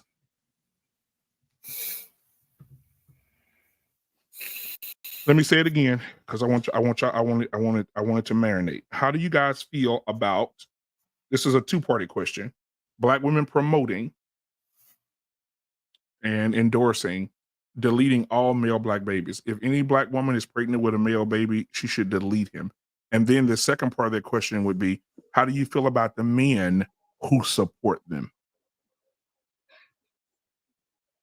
I'll go first because I think it's disgusting. It's disheartening, and it's just straight up ignorant. So you're telling me that I should have deleted my Black son when the Black man is superior, was the first specimen on earth? It is Jesus. You're telling me to delete Jesus? That's what you're telling me to do? I mean, come on, man. And the fact that it took so long for this lady to get canned amazes me. And the simps that follow her, they're just as bad because they're males. They're agreeing with a woman that say I should have been deleted. I mean, we are just really ass backwards in this world. And these women, I mean, you can feel how you feel and think what you think, but imagine a 21-year-old in this dilemma and comes across this video and was this close to keeping the child and hears that show, and you've just changed this little girl's mind to delete that child, when that could have been the next president, that could have been the next inventor, the next anything. So I think it's disgusting and disheartening, and we have to look at all these great content creators and channels that we create. We need to stomp on their ass and really smoke them out, because again, when you don't say anything, you are co-signing. When you don't correct people and hold them accountable, you are co-signing to their bad behavior. For example, somebody says a racist joke and you there key laughing with them, but deep down you're bothered and you don't say anything, then you just co-sign to that joke. So I digress. My mic is muted. Oh, well, did you answer the second part of that? How do you feel about the men who support them? You answered that, right? I said there is bigger simps. You can't get a bigger simp than them, because you're actually you're okay with women telling them to delete yourself, delete your son. I mean, really? You're trying to end a race. You're trying to end. I mean, how are you going to be able to procreate if you delete all males? It's disheartening, and we just have to speak up more and shut it down. Her channel, Cynthia G, should have never lasted as long as it did, because nobody said nothing. Oh, no, but you know what, though? They made her a martyr, because now she has someone else who is on the platform with men who are doing the same thing. I was on their panel the other day defending it. Wow. Then the people like us need to go bombard that channel and really help take it down, because we have too many impressionable young people here caught in decisions.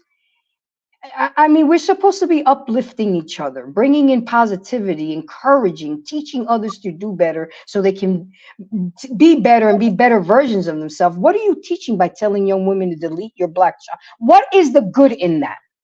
That ain't nothing but demonic and his plan, because that's part of his plan. Is to end the human race. But I digress. All right. Come on, Miss O. Yeah. Wife school. Oh, who you want to go, Miss O? Okay, Miss O. Yeah, go ahead. she had a hand up. She was bubbling. Oh yeah. If Wife school, people you got next. pay attention, if you was to, we back at the Bible. Remember, in the Bible it says that the Pharaoh wanted to delete all the male children. That should tell you something right there. I'll leave that alone on that one. But I have a problem with that. You have so much hatred for a man that you want to delete what the babies have to do with it. The babies don't have to do anything. I'm like this. If you don't like men, just stop opening your legs to them and just get with a female, because that's what feminism is. It's lesbianism, if you look. You hear what I said? So, and I'm again, and these guys, any guy that endorsed that, they on the rainbow side. That's all I have to say. What's say it again? Now I couldn't hear you. What you say? If any man, if any male side with that rhetoric, they are on the rainbow side. She did say rhetoric. She did say rhetoric. She said rhetoric. I think he clipping you right now, Miss O.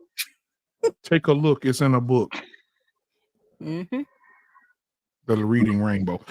Miss O, thank you for your comments. I appreciate it. Wife school, you waiting on that? You waiting on me to finish it? Wife school, what are your thoughts about they promoting this, and then what do you think about the men who are supporting it? Well, I think, as you know, looking at children, Jesus loved the little children, okay, and he blesses our womb to produce something beautiful. And it is not that child's fault at all, because you're whack. You don't want to be, you know what I'm saying? It's never that child's fault, because they didn't ask to be here. You decided to open your legs and do what you want to do, and that child should not have to suffer for that. But unfortunately, in this society, it's championed, it's enabled, people outside protesting for this and saying it's a right. Like, no, it's not. And it's life. As I look at things through a biblical lens, like there's nothing new under the sun. People were doing this back in the day, and they were, I looked it up, they were the Canaanites, and they had a deity called Molech, okay? And they practiced child sacrifice. So this child was already out of the womb, okay? Willingly taking your child, regardless, now it's inside. So now we don't have to even deal with it. And I'm sure women, if they had the chance, they probably do it still. If the deity was there. That's how sick people are. And the Bible spoke out against the practice of the child sacrifice. And it was one of the reasons why the Lord instructed Moses to destroy them. So, sometimes I wish God can step in and, make it do what it do and destroy some things, blow up some of these Planned Parenthood, whatever, I don't know.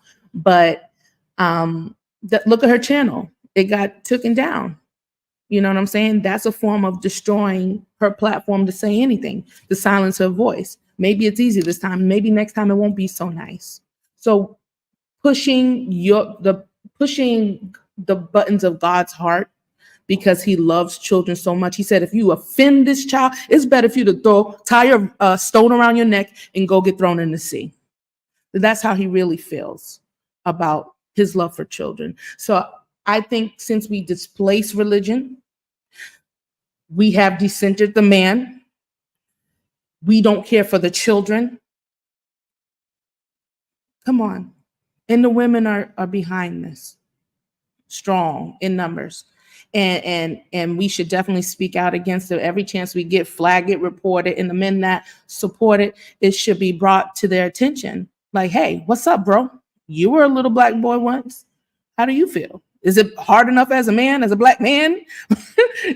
Like, come on. So where's the heart? Where's people's, nobody cares anymore.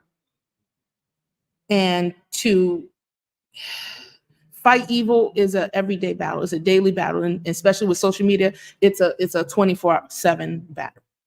And those platforms should be shut down. It should be brought to their knowledge. We should fight back. We should stand up. We should be, wherever we can do, shut it down.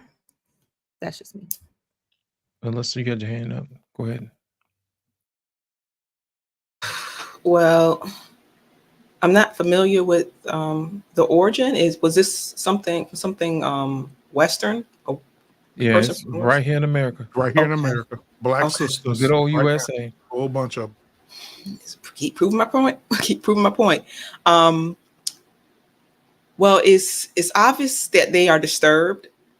And I have a question for you all in the chat, anyone listening. How many of you all would sign a petition or try to make a law where mental health was a requirement for the child or children or anyone responsible for a child until they come of age? How many of you all would agree to that? Because something's not right. Yeah. Wow. That I definitely would be there to support that. It has to be a mental issue. But I want to say this real quick. Yeah, I want to say this because you brought it up, Miss O, and I just wanted to bring some text to it, and you could continue, Alicia. It says here in Exodus 21, 22, and 23, when men are fighting and pregnant women is pushed so that the offspring is expelled. We know what that means, a deletion, but no other damage occurs. Whoever is responsible for this should be punished. The judges determine that the woman's husband may extract from the culprit. But if a deletion, I'm going to say, or expel happens, the penalty for deleting a baby should be a life for a life. Imagine if we live by those terms today, knowing that 23 million Black babies have been deleted since 1969. And we wonder why we're the minority and not the majority. At least 23 million. At least 23. Yeah, and we wonder why we think what we do doesn't have spiritual repercussions. Why do you think we're the least married? Why do you think we don't have certain things? We are paying for what we do. Yep. Miss Jenny, you had your hand up. Oh no. I mean, nothing surprises me with these people anymore. When it comes to these pro aborts, that I mean, they'll just say anything, and especially when it comes to Black children. I watched a documentary not long ago. It was about maternal maternal mortality, like women going in to give birth and then they don't come out, or just being kind of neglected and not really seen when it comes to childbirth and things like that. And I didn't realize this when I clicked on it, but it was really heavily Black centered. And just a lot of the stuff that they said really upset me in it. But one of the main things that they said in it that really bothered me was the fact of that these people they wanted to feign so much of this pro Blackness and being so pro Black and just loving Black people, and we need to stand with Black mothers and Black wombs matter and all this stuff, and it just it just fired me up, because one of the girls who had passed away from childbirth, her mom considered herself a pro woman's health, like reproductive health advocate or something, which is just a euphemism for a pro abort. And so how dare you pretend to be pro-life, pretend to be pro-Black, excuse me, and then be pro-abortion when we as Black people are the number one most eradicated due to this genocide. And so, like I said, there were a lot of problems with the documentary, but that was one of the main ones. And so, I don't respect anybody who considers themselves to be pro-Black but is also pro-abortion, because they're just a joke, and everything that they say should just be rejected out of hand when it comes to race, and most things in general, because they're just an idiot. But I don't even know what to say in regards to, because I didn't hear about this beforehand. Usually things that you guys talk about, I guess you guys feel like, oh, everybody's heard about this. I've never heard of most of the things. Like you mentioned something earlier. Yeah, you've been gone a while, Jenny. Yeah, I've been gone, but I don't know. I usually don't hear about the things that we talk about up here. Like whenever we talk about this, is my first time usually hearing about things. Jenny, because you don't expose yourself to all the foolery that's out there. You be mindful of what you listen to, what you hear. So, because we all know that a lot of the things we see in music is all connected to Satan, and you purposely disconnect yourself. That's why you don't know about all the foolery that's going outside in the world. I guess so, but I don't know. Maybe that's why my content isn't popping like you guys is, because I'm not plugged in. There's nothing wrong with it, though. You're not missing anything. Here's the thing. I like your answer because it's unbiased. You see what I'm saying? Right. It is an organic way of looking at it, and that's the reason why we appreciate you, is because you're not exposed to it. And I think a lot of times when people get into these conversations, they have a side that they've already pre-chosen. So they're gonna be predestined to fall into a particular camp, and they're not gonna listen regardless. So that's the reason why I'm glad you're here, is because you weren't involved in that particular conversation, and you can give us some fresh eyes, or in this particular situation, fresh ears on the matter, to make sure that we're level and we're grounded in reality versus this stuff that we see on YouTube. Because is Cynthia G the sprinkle lady, or is that someone different? No. This is somebody different. This is Cynthia G is one vile snake looking. She was the one who initially said it. He-Man, man-hating. He looks like a deer with a sew-in. Now I want to say this. I'm a PhD. Yeah, thank you. Appreciate that. Nissa didn't get a chance to throw her seasoning in the gumbo. Nissa, what are your thoughts? Yeah, I pretty much agree with most of what the lady said. I think that any man or woman that would support this or get behind it it's just an evil idea and thought. And this is why we have to guard our hearts and mind and ears from the things that we listen to. If I think I heard about this, but this is something I wouldn't even listen to a full conversation or podcast about something that is just so foolish and so crazy to me. But I think it's important for the younger people who may not be grounded and may not have that influence in their life I think that's where it's detrimental, and it's just it's an evil concept, and it's an evil thought. And if her show was taken down, I think that that was absolutely the correct move, and hopefully she won't be able to come back until she um, changes some of her thoughts. But I think it's just disgusting that anyone would just verbally get up there and promote something like that. So I'd be careful out here on social media, what's being promoted on some of these platforms.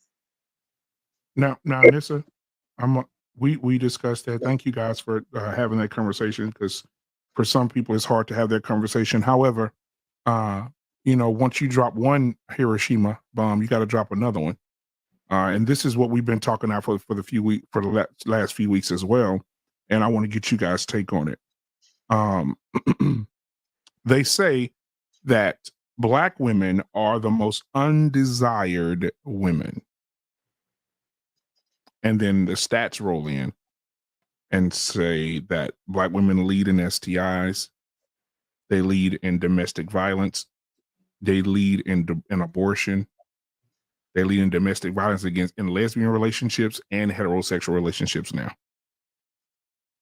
And if you look at that blindly, and nobody told you what race that woman was, if you were a man, and they said, would you pick this woman, would that man say she's desirable after hearing all of that? What are you guys' thoughts on the Black woman is the most undesired?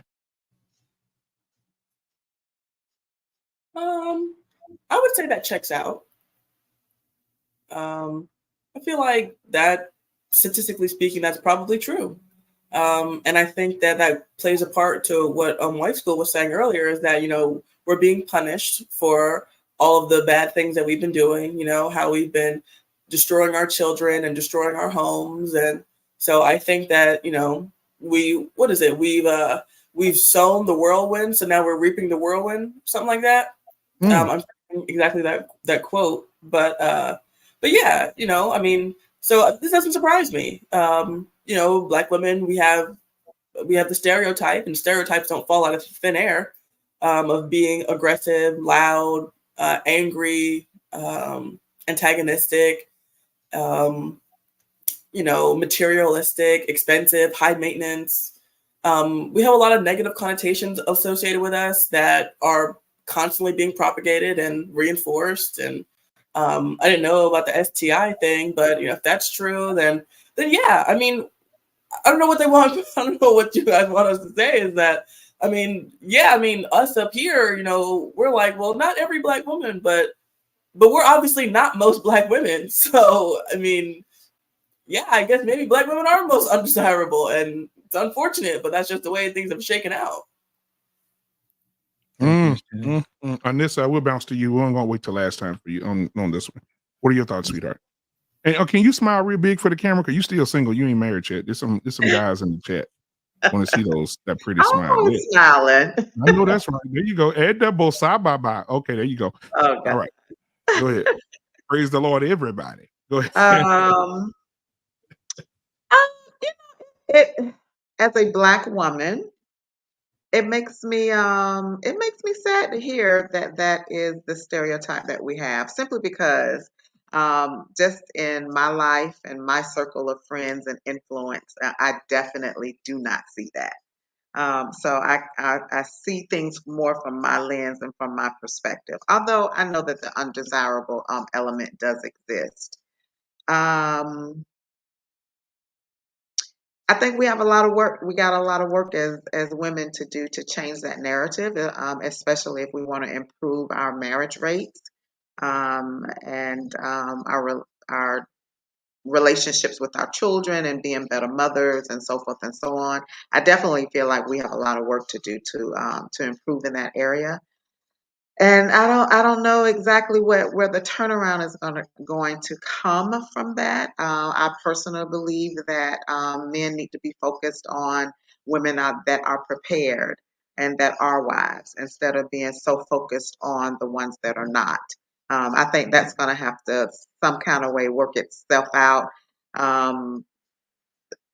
organically or naturally, that the undesirables will, be filtered out somewhere. But I am not one of these women that's gonna sit up here and say women ain't shit and whatever, because it's just not my experience. I think some people need to elevate their friendship circle.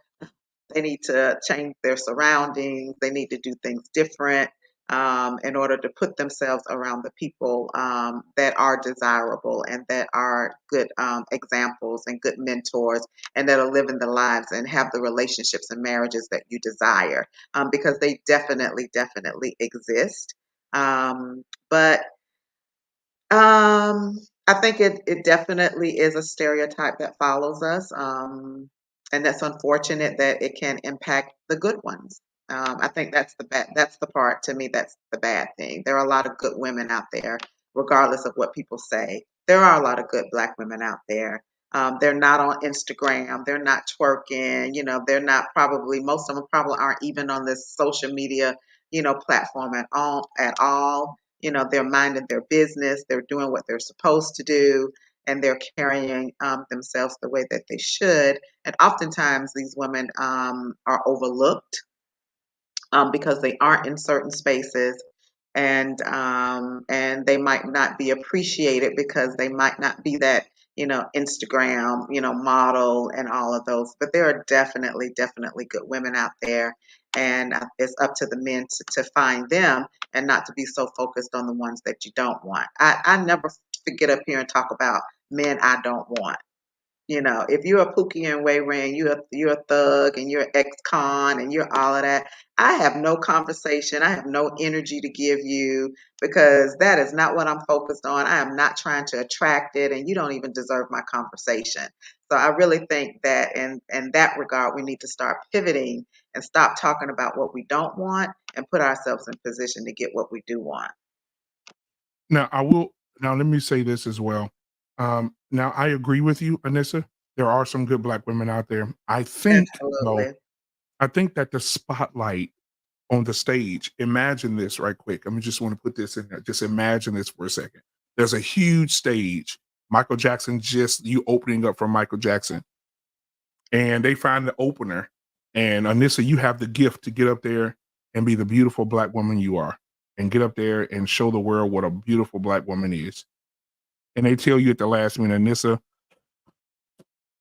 we can't use you.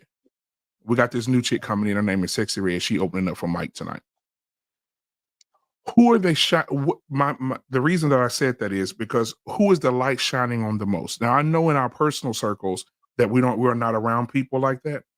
But when you're out in the real world and you see 6-year-old girls saying, "I don't believe," right? You hear her 6-year-old girls at the daycare listening to Sexy Red, know all the words. Little girls, 6-year-old girls saying they finna eat booty hole at 6 and 7 years old. And then the mamas are videoing it and putting it online and saying, "Look at my baby." And I'm like, so the light is shining the most on the undesired ones. The women who are desired don't get no shine. Mm-hmm. I think the problem with that is the culture, the media. They're feeding the appetite of what people want. Absolutely. So that, again, that goes back to the individual. If you don't like that, you ain't listening to it. If you're not into that, you're not following that. If that's not how you want your daughter to be raised, you are not going to expose your child to Sexy Red. So again, they're feeding the appetite of what certain people want to hear, what they want to listen to. So it's something wrong with those people. If you desire that and you want to be like that and you want to listen to that, there's something wrong with your appetite. What you want to eat, what you want to hear, what you want to put into your spirit. It's something wrong with you as an individual if that's what you want. Now, So I think we're seeing the appetite of America of what we are, what we like. Because if we didn't like it, we wouldn't be partaking in it. And so let me ask you a question. Did you go see the new Color Purple? Uh-oh. I did. Okay. I did. What did you think? What did you think? Well, of course, I saw the original. I wanted to see the remake simply because it was, they said that it was a different take, that it was a musical. So yeah, I wanted to see the production of it. I wanted to see that. So I did. I went to see it. Now, the reason why I asked that is because earlier you said that we should change our appetite. My thing is sometimes we can inadvertently support an anti-message without even knowing that we did it. Because the original Color Purple movie was basically a movie disparaging men and propping up women, which is the reason why we have the situation that we have in it now. So it's easy for us to stick our head in the sand and say, I'm not going to support that. These people are not around me. But at the same time, we can inadvertently support these people with our money and our time and our viewership, unknowingly that this is a situation that is antithetical to what we really need in our community. It goes against what we're trying to build. You see what I'm saying? So that's the reason why a lot of times when we have to have these conversations, we have to get a different viewpoint from what this is, because we can support the enemy without even knowing it. That's the reason why Eve did what she did, because she thought she was helping, but literally she had no idea that she was actually helping the enemy. So that's the reason why I asked you, did you go see The Color Purple? Because that, in essence, is what the apple or the fruit was in the beginning. Well, I think with that, I That was mean, good, Mark. let's just be honest. We all listen to or read or hear things that that we don't necessarily agree with. Whether it's a TV, whether it's movie, all of us have seen some programs that we might not necessarily believe in. I think the difference is, I'm able to separate. Okay, this is a theatrical production. This is someone's idea of how they wanted to. That is not for me, that is not going to change my approach or my perception about men, because I'm not easily influenced in that way. But I think if you're a younger person, that's why I said if you're not grounded and you don't have the right structure in the house, with parents, with both parents being there, and if you're not a grounded young person, then you can definitely be influenced by that. I think I've matured to the point where I'm not going to be influenced by that, because that's not going to make me disparage men or change my perception about men. So I think it depends on where you are in your life, and also depends on your maturity. But I definitely see your point. Well, here's the Now, thing. I'm going to go follow ahead. up with you. I'm going to follow with you. Even though you have the ability to separate the two, by you supporting it, it validates to those who don't know how to do it, and they support it as well. A lot of times we live in a society of people who like to follow. And if your blind leadership causes them to get in line and go see it, then what'll happen is you validate the message, even though you have the ability to separate it. You see what I'm saying? By sheer numbers, everybody does not have the ability to separate reality from fantasy. That's the main reason why we have these movies, so we can escape reality. And what happens is sometimes people take a little bit of that fantasy and they want to apply it into their own life a little bit. And what happens is we start down a slippery slope, and then we get into the situations that we have right now. So don't be fooled. Because we know how to separate something, we can participate in something. But if we give our money to it and it also validates someone else, then we're still a part of the problem. I don't care what end of the equation or equal side you want to stand in on the equation, we're still a part of the same problem.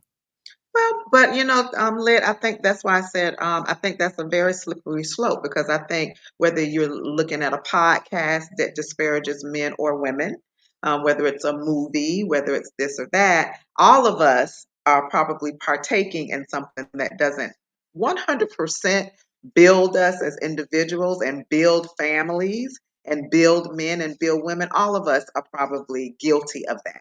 I'm sure everybody is not watching TBN and PBS, every single day, 24/7.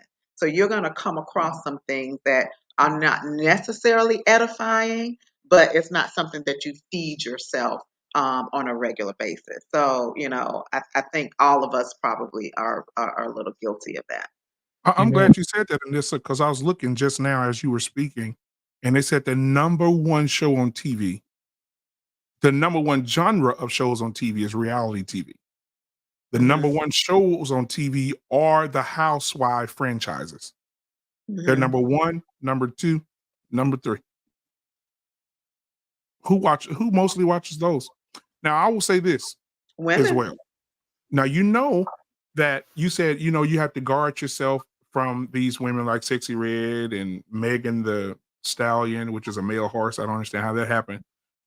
But they've gone mainstream.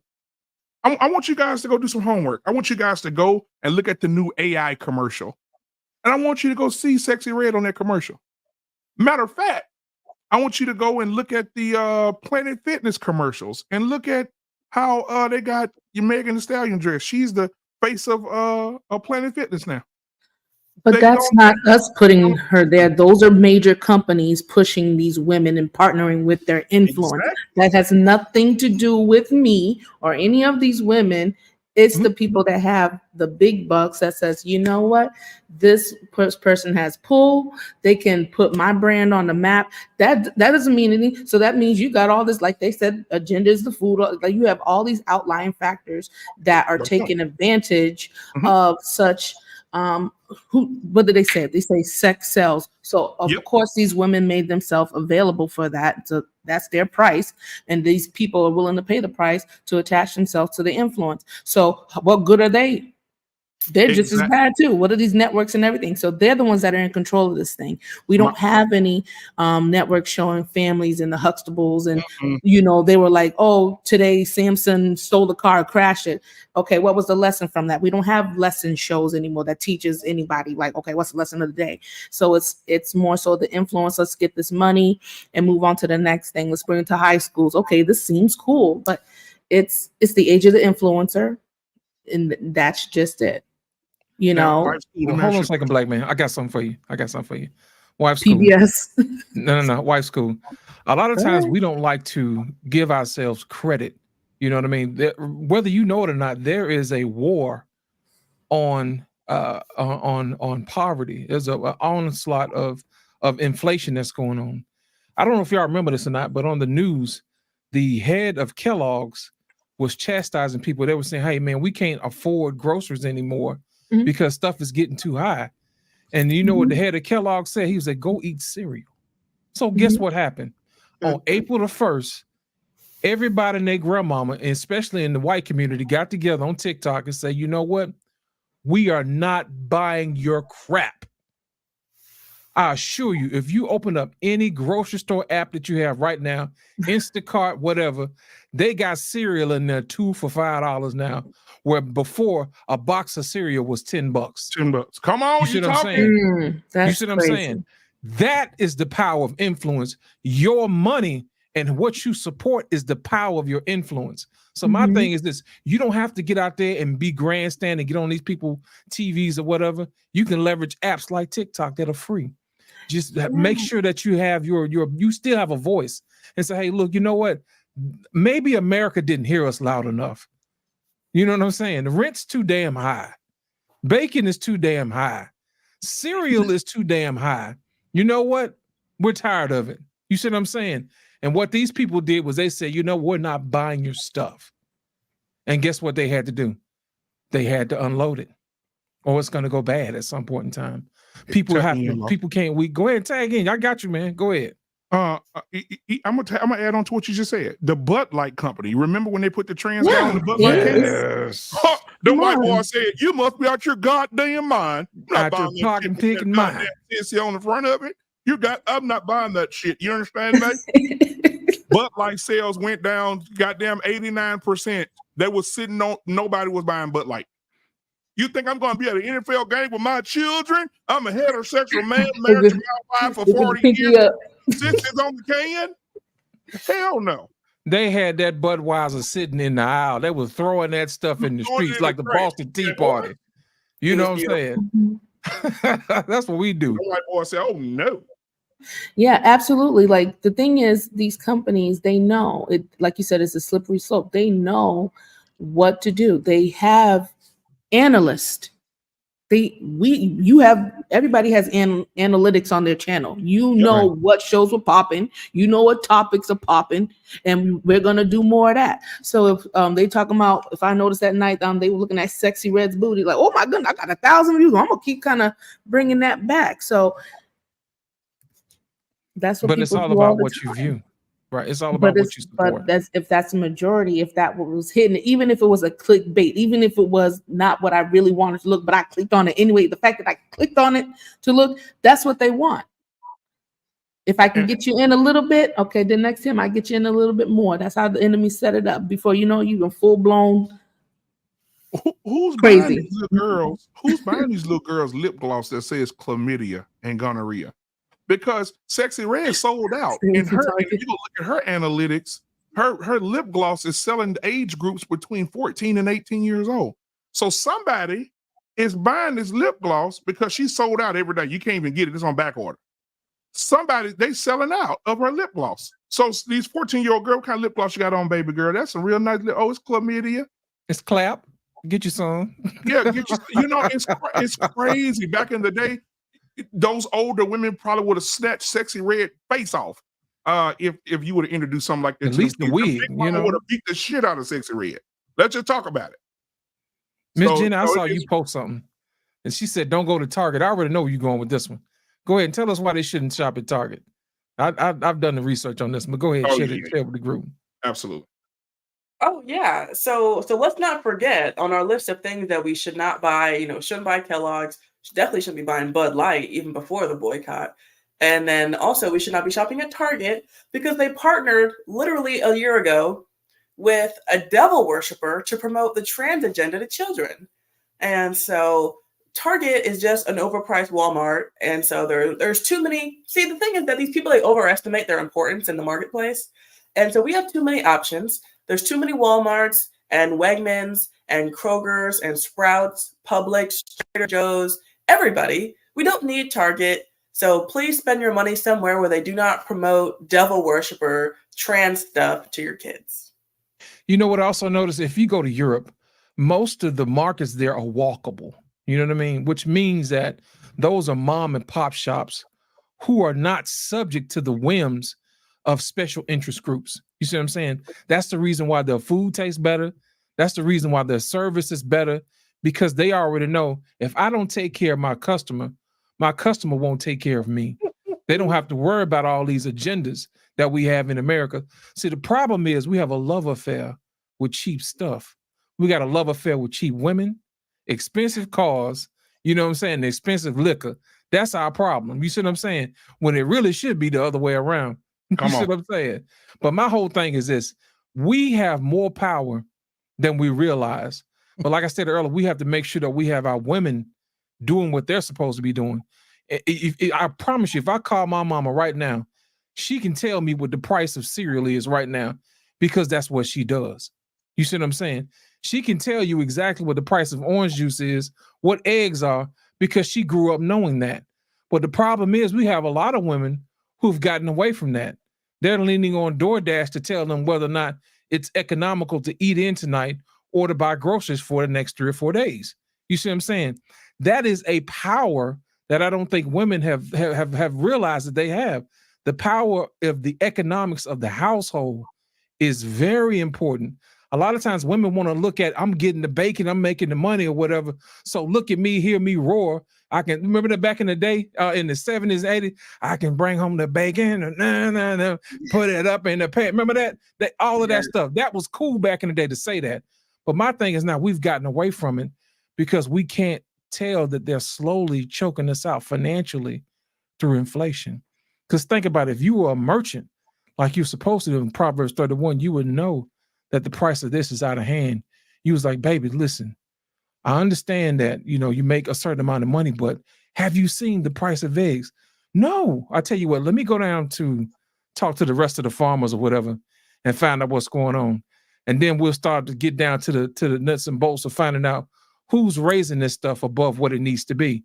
And if we need to raise hell down in Congress, or your local economy or a local government and say, hey, look, this is out of hand, we wouldn't have the problems that we have now. But since everybody wants to be the breadwinner, nobody's really understanding the price of bread. And you know what? Lost in translation. Damn, boy, it's just, that's my brother, man. Listen, let me tell you something about them white folks. When them white folks pissed off about something, you piss them off, oh, they coming. And they're going to hit your fucking pockets. Let me tell you how much money Target lost in a week. Target lost, U.S. retailer Target lost $10 billion in 7 days over the trans controversy last year. You don't think that was you don't think those corporate workers and the CEO was sitting at the table saying, get that shit out the stores, get it out. $10 billion in 7 days? Absolutely. Shit. Man, listen, divorces matter, bro. Them white folks got together and said, if you don't get that, the only rainbow we want to see in Target is the Skittle package.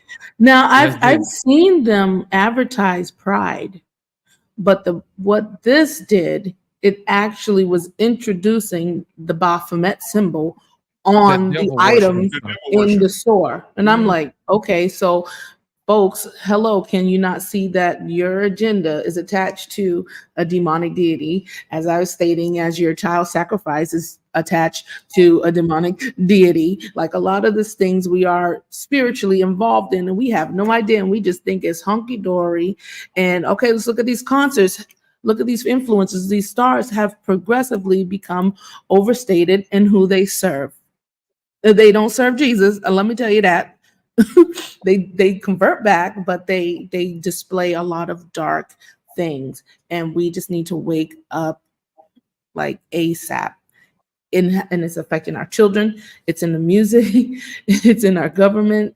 It's all over the place. And that Baphomet agenda is a deity that has breath. Is sort of a mutated being, male, female, male, representative. female. Yeah. So and they have a statue with the one with the children by its side. So they are coming for your children. As we stated before, last year I was on the panel. They was like, "Oh, we're coming for your children. Oh, they coming for your children.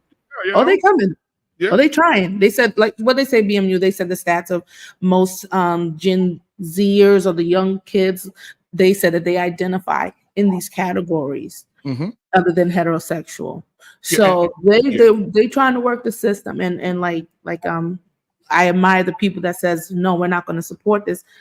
Hit them in their pockets because that's what they want. They want to make money. They want to stay in business and do what they do. So you have to hit them that way. I wish we would be more on board with these celebrities and the things and attacking our less desirability, which is the topic, and make it change. Invest in being out of that way, being more feminine, being, peaceable and cooperative, you know what I'm saying? Stuff like intelligent, beautiful Black women, because we are the moms. We are the moms of of a lot of civilization out here. And to make us the lowest, is very sad. A lot of people do extract from the Black community. A lot of things have been built from the Black community. For God's sakes, we show people how to bathe. So we had the first universities and everything. So we teach a lot. We have a lot. So thank you for bringing it back. Yeah, thank you for bringing that question back around, because I definitely want to hear what the other ladies have to say on that. How do you feel about Black women being considered the least desired based on statistical facts of, they lead in a lot of horrible categories as far as they're leading children, domestic violence against their lesbian wife, domestic violence against their husbands, and domestic violence against their children, and then leading in STIs, all that stuff. Like, what do you think, Alicia? What are your thoughts? I mean, well, it's only logical. Because a heterosexual man wants nothing to do with another man.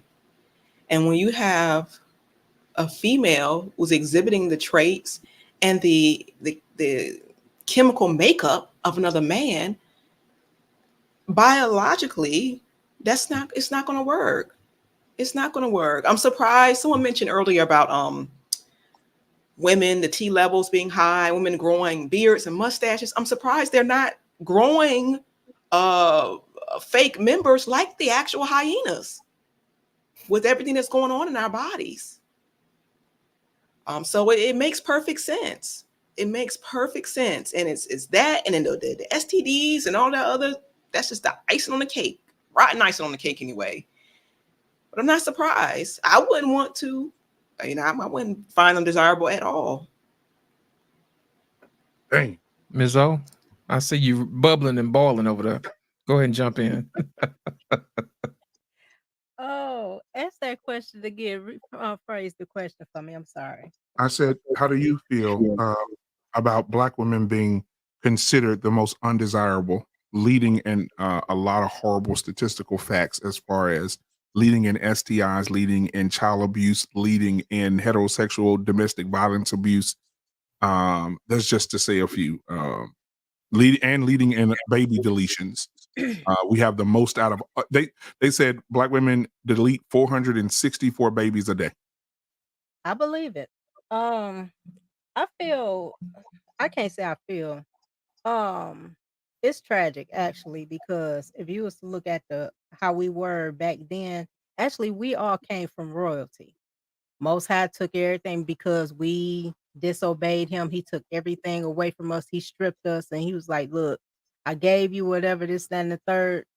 You on your own." But when it comes to these women, it's embarrassing. And the reason why a whole bunch of everybody, all nations, look at us like in disgust is because the way we're supposed to be the pillars of the community. All you see is weave. I don't have no problem with women that want to wear it, but some is extreme. Come on now, we know that they don't have no pink hair coming out their head. Okay, if you're gonna wear one, at least wear one that matches you. The Cupid doll lashes, the way they dress, everybody want to be a hoe. I'm sorry, that's what it is. It's like everybody want to be a hoe. Men cannot even discern a woman from a hoe these days because that's what's being pushed out there. These hoes ain't loyal. You gotta. They're over sexualizing these girls. I done seen some. I'm not in the world at all. I'm mainly at home. I don't deal with the world. I believe a lot of people already know what I am. But when I see this stuff, it is just so embarrassing. And then on top of it, the powers that be is making money off of Black women because, for one, we are the top. I don't wear weave because I have locks, but we are the Bless you. we are the top buyers of. We are the top consumers. Black women are. You can look it up. Yeah, Black that's women have correct. everything. You mean to tell me that we are the poorest out of all races, but we have the biggest spending? That makes no sense. It really don't, because everybody, all nations is making money off of us. They're making money off our ignorance. They're making money off our covetousness. They're making money off us, period. If we was to really look at how everything goes and you just start, we will have generational wealth, although I don't believe it, but you will have wealth if you don't spend your money that you have for your family. You basically giving it to other families for them to prosper. You're taking away from your families by spending all this money. And they already knew if they take the men out the home, that the woman would not have that protection and that provision, because if you had a man there, that man be like, you don't need this, you don't need that. And we really don't. Actually, you don't really need all that. It don't take a whole bunch of makeup to look pretty. It really don't. You can basically just, like me, I just wear eyeshadow. I mean, eyeliner, lip gloss, and that's it. But it was by design to make us look like animals. Actually, it's like it's a whole bunch of, it's like rabbit or hyenas out there. They don't know how to act. They be out there in public. I just seen videos of women up in the airport fighting people. They showing people fighting up in restaurants. You can't go nowhere because it's gonna always be some maggles and hyenas up in there fighting all the time. It never fails, and there's always a fool with a camera recording it and putting it out there. World Star, that's all you see. And I don't even watch World Star, but I know that's why I hear World Star. Every time you turn around, they showing some females fighting over some dude. I'm sorry, you fighting over a man that You know he have a woman, and you still want to be with him anyway. And then when the other woman confronts you, here you go fighting. That they didn't show so many women deleting each other over a man. It's ridiculous. And every time I turn around, the first thing they say that black women is animals. Black women's. I let me say this, and I'll leave it alone. The powers that be already villainized black men. Black men was supposed to be the most treacherous, low quality of a man, this, that, and third. Congratulations, black women. We didn't surpass the black men with the way we act. And we really need to stop it. And deleting your children is not it either. And all you doing is just giving your babies to Molech and everybody else, and it's just pathetic to me. I'm really sad about how black women turned out, because when I grew up, I didn't see all of this. Because the 304s, they was hid. You didn't know who they was. Only time you knew who it was, because somebody, if you was around an auntie and she had the blabbermouth, that's the only time you knew old girl was tricking on around the corner. Now it's just prevalent. Everybody want to show themselves. There's no modesty. You could see every crevice of a woman these days, and you could look like, what in the hell? Like, girl, I know me. I'd be like, girl, put some clothes on. You can't tell me what to do. Well, you looking like a hoe. You don't expect a man to treat you like one. But it don't matter what a woman wear. A man should never call her out of her name, because yes, it do. Yes, it do. oh, I'm sorry. That's what I heard. No, it matters. You shouldn't be looking at her like that. No, It's your fault. I can wear this Fashion Nova. Don't look at me. You're right. dick discipline. A woman pays attention. If you pay attention to it, like I could say myself, I always got the most respect from guys. Even when I was a kid, I grew up a tomboy. You wouldn't believe it, but I was a tomboy. And I always wore baggier clothes because I didn't want the boys to be seeing my shape, and I was shapely as a kid. And my dad wasn't playing that. My dad wasn't playing that either. But modesty is, you get the guys open the doors. You'll get, if you speak to them, it's a lot of times a lot of these men won't even open doors for women, because women don't even know how to say thank you. They think it's a privilege. If somebody take the time to open the door for you, not a woman, just say thank you.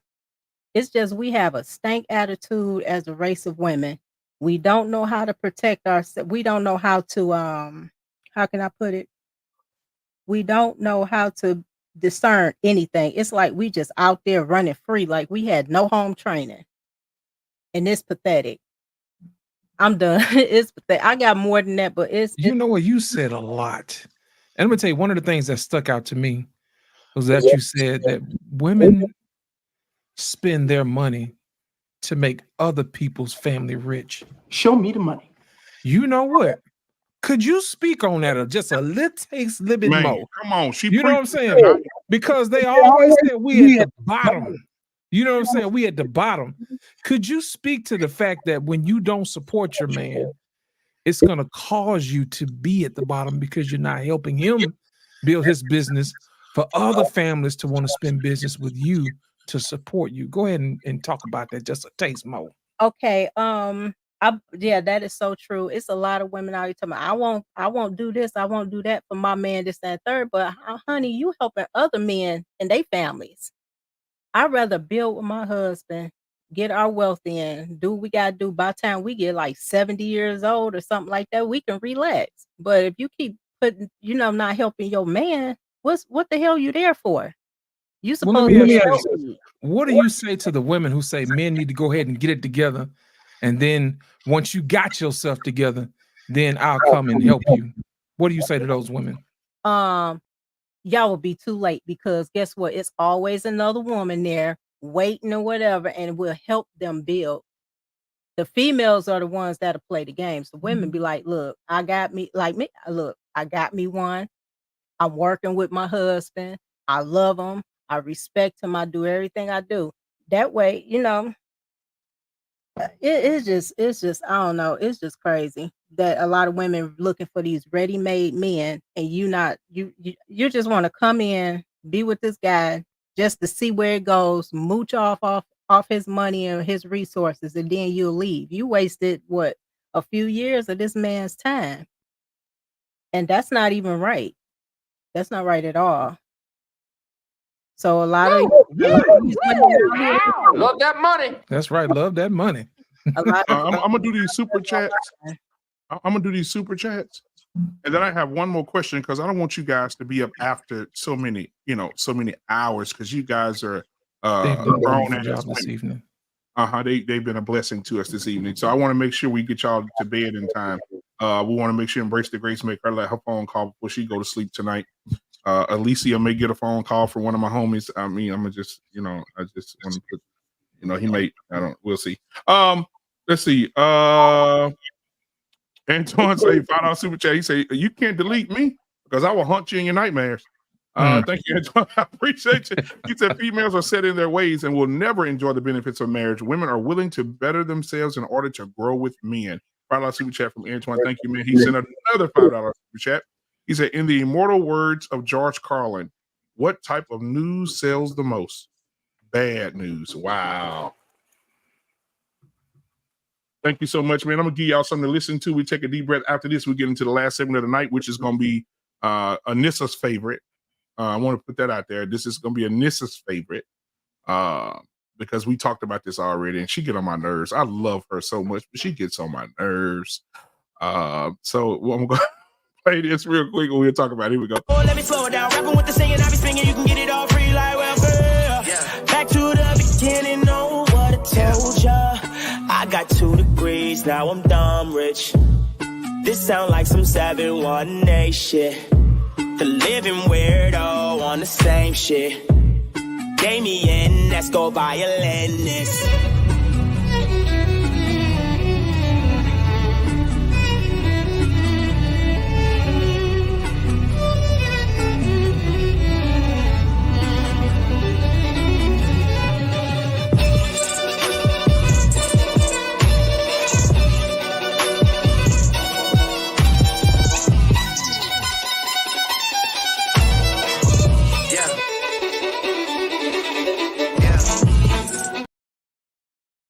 Man, love it, love it, love it. All right, thank you guys for the super chat. Appreciate it. For the last subject of tonight, again, shout out to Anissa. I love Anissa. I'm telling you, man, Anissa gets on my damn nerves so bad, but I love her. I love Anissa to death. I'll look down at my phone. I'll be at work in the middle of working, and I'll look down and say, message from Anissa. I say, I know it's gonna be some bullshit. So I click on it and I'll be at work waiting to get off to talk to her ass because I know she just sent me something crazy.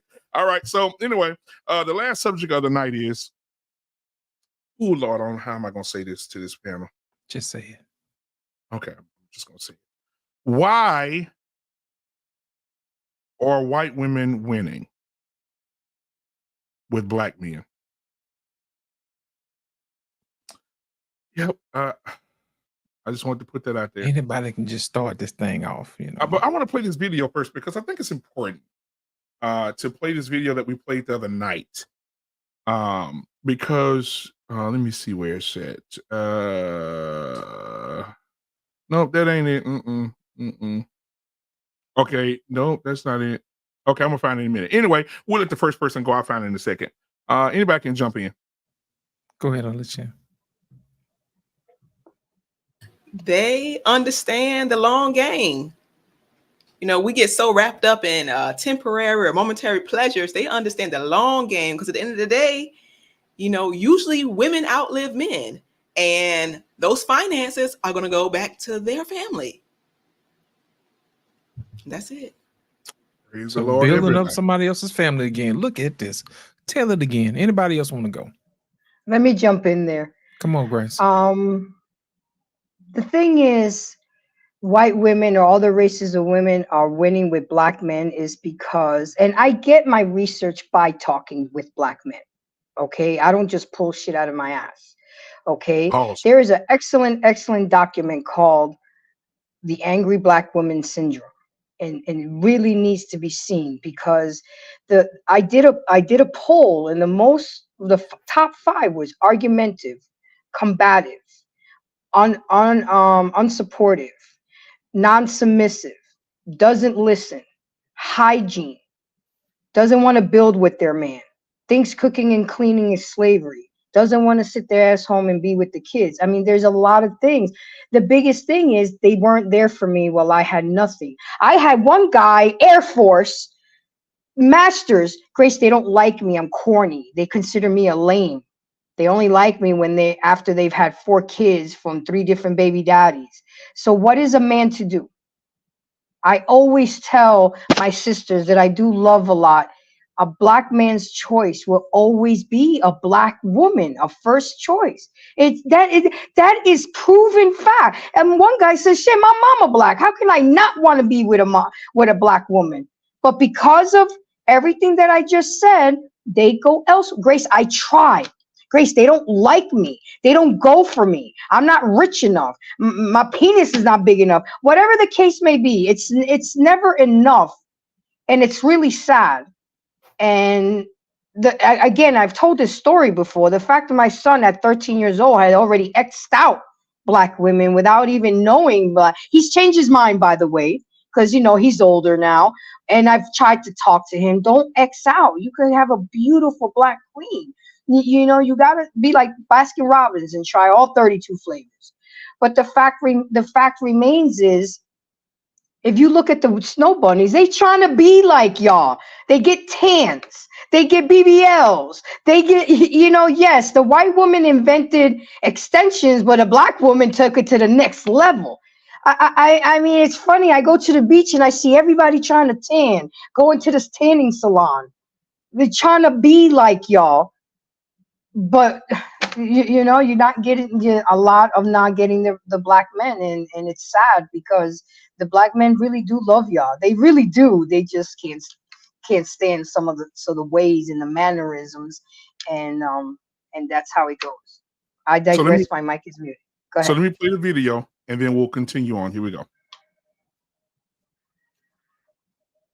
Black women make, wanting black men to come to the relationship table having already achieved success. One of the biggest advantages the snow bunnies have on our women is snow bunnies will find a dusty brother and see his skill, his talent, you feel me? Yeah. Invest in him. And by the time he become a multimillionaire at 35, she been with him the whole walk. A lot of sisters are not going to do that. They're not going to find a dusty brother in his senior year or dusty brother in the community. But you see, he got this business idea. She like, nah, come back and see me when it's up and running. I don't think this ever going to happen. Soon when you waved him off, the snow bunny got him.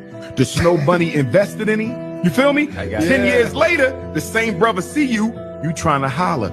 He got the white girl. Now you dissing him. You saying they all want white girls. Nah, he came to you. You said you want a ready-made black man. You don't want a work in progress. And I'm telling black women, y'all better start going for some of these works in progress instead of waiting for us to finish the job, because you losing to the snow bunny when you tell us to wait until we got the bag.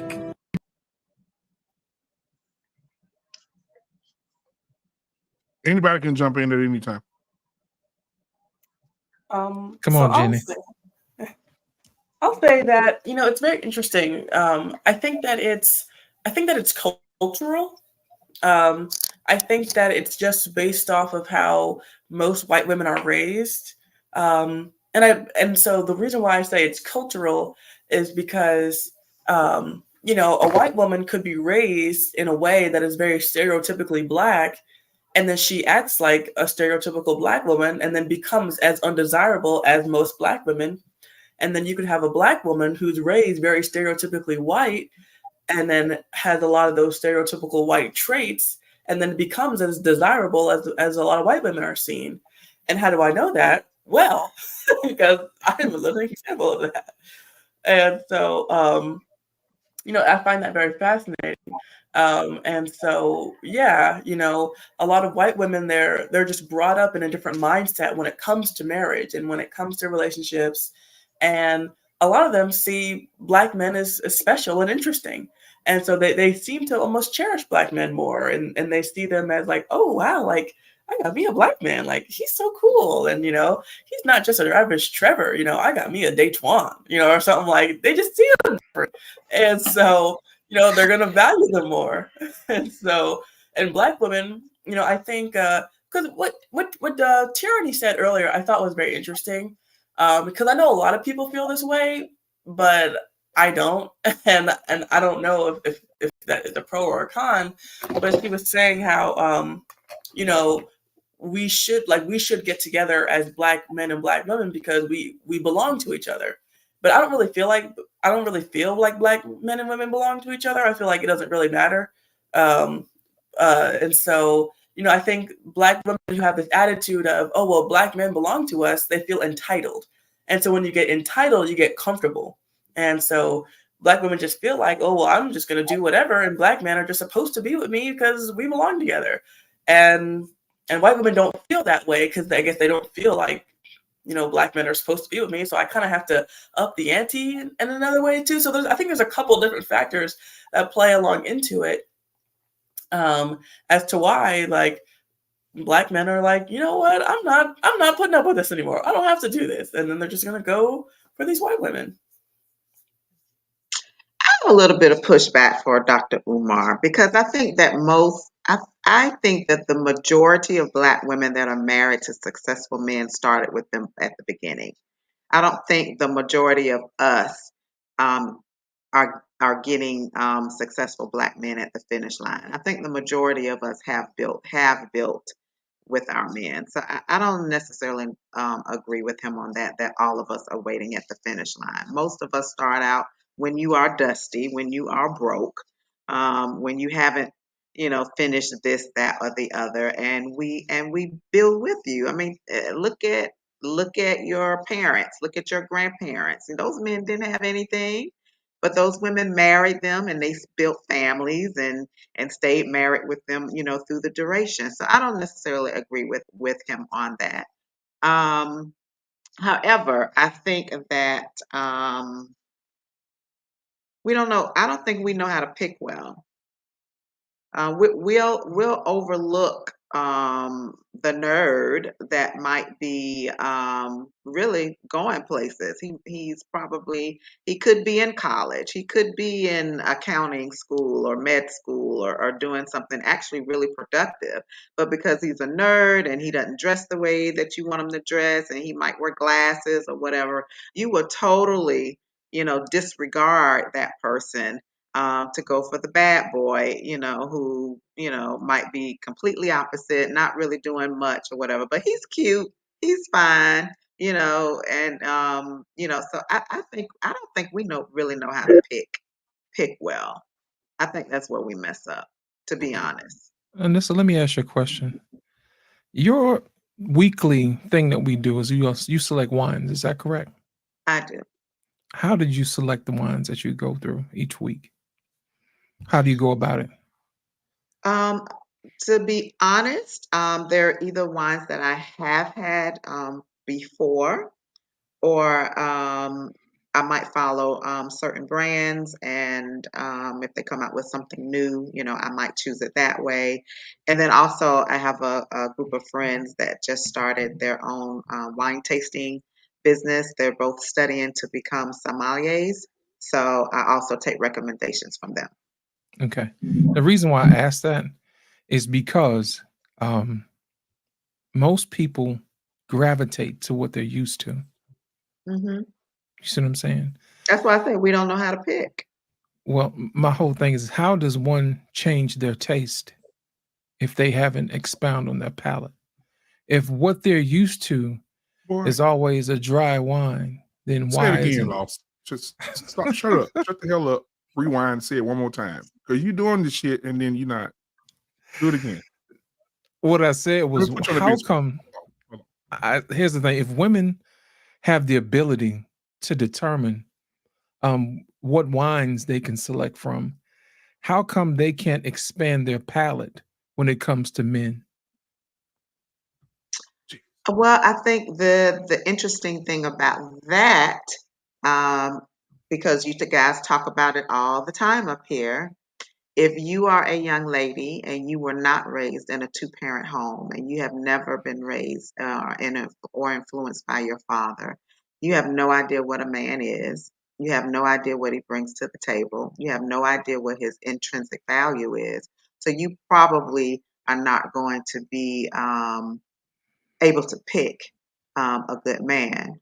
An advantage that some of these snow bunnies have because they come from two-parent homes. They come from families where the father is a doctor, an executive, a this or a that.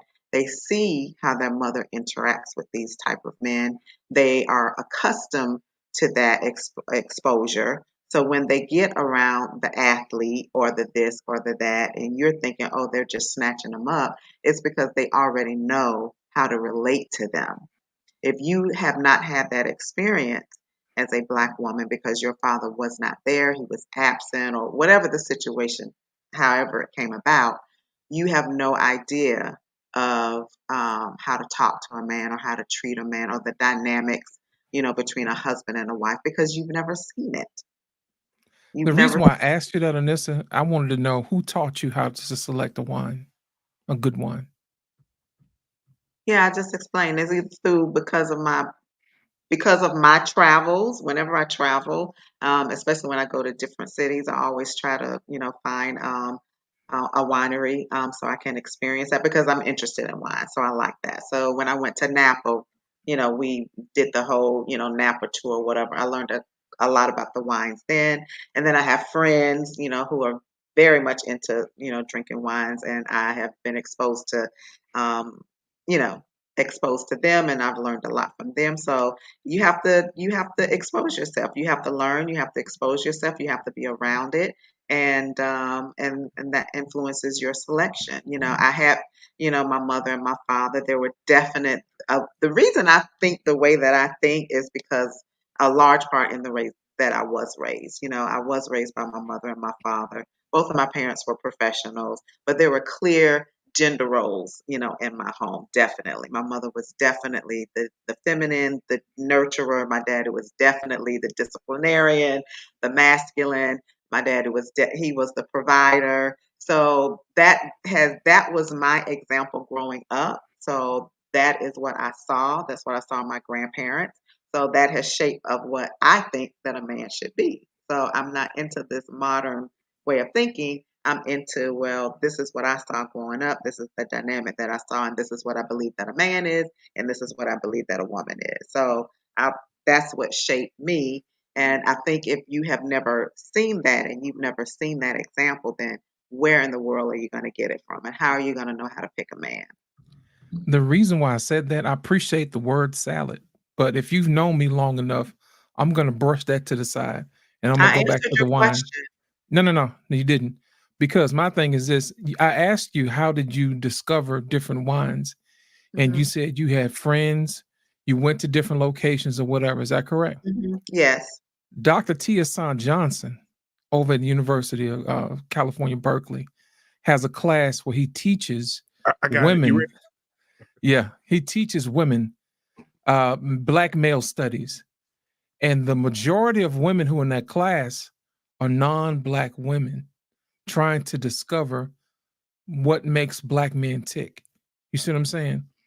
Even though you don't have your parents there to teach you how to do it, because I think a lot of times women like to use that as a crutch and say, nobody's taught us how to pick a husband.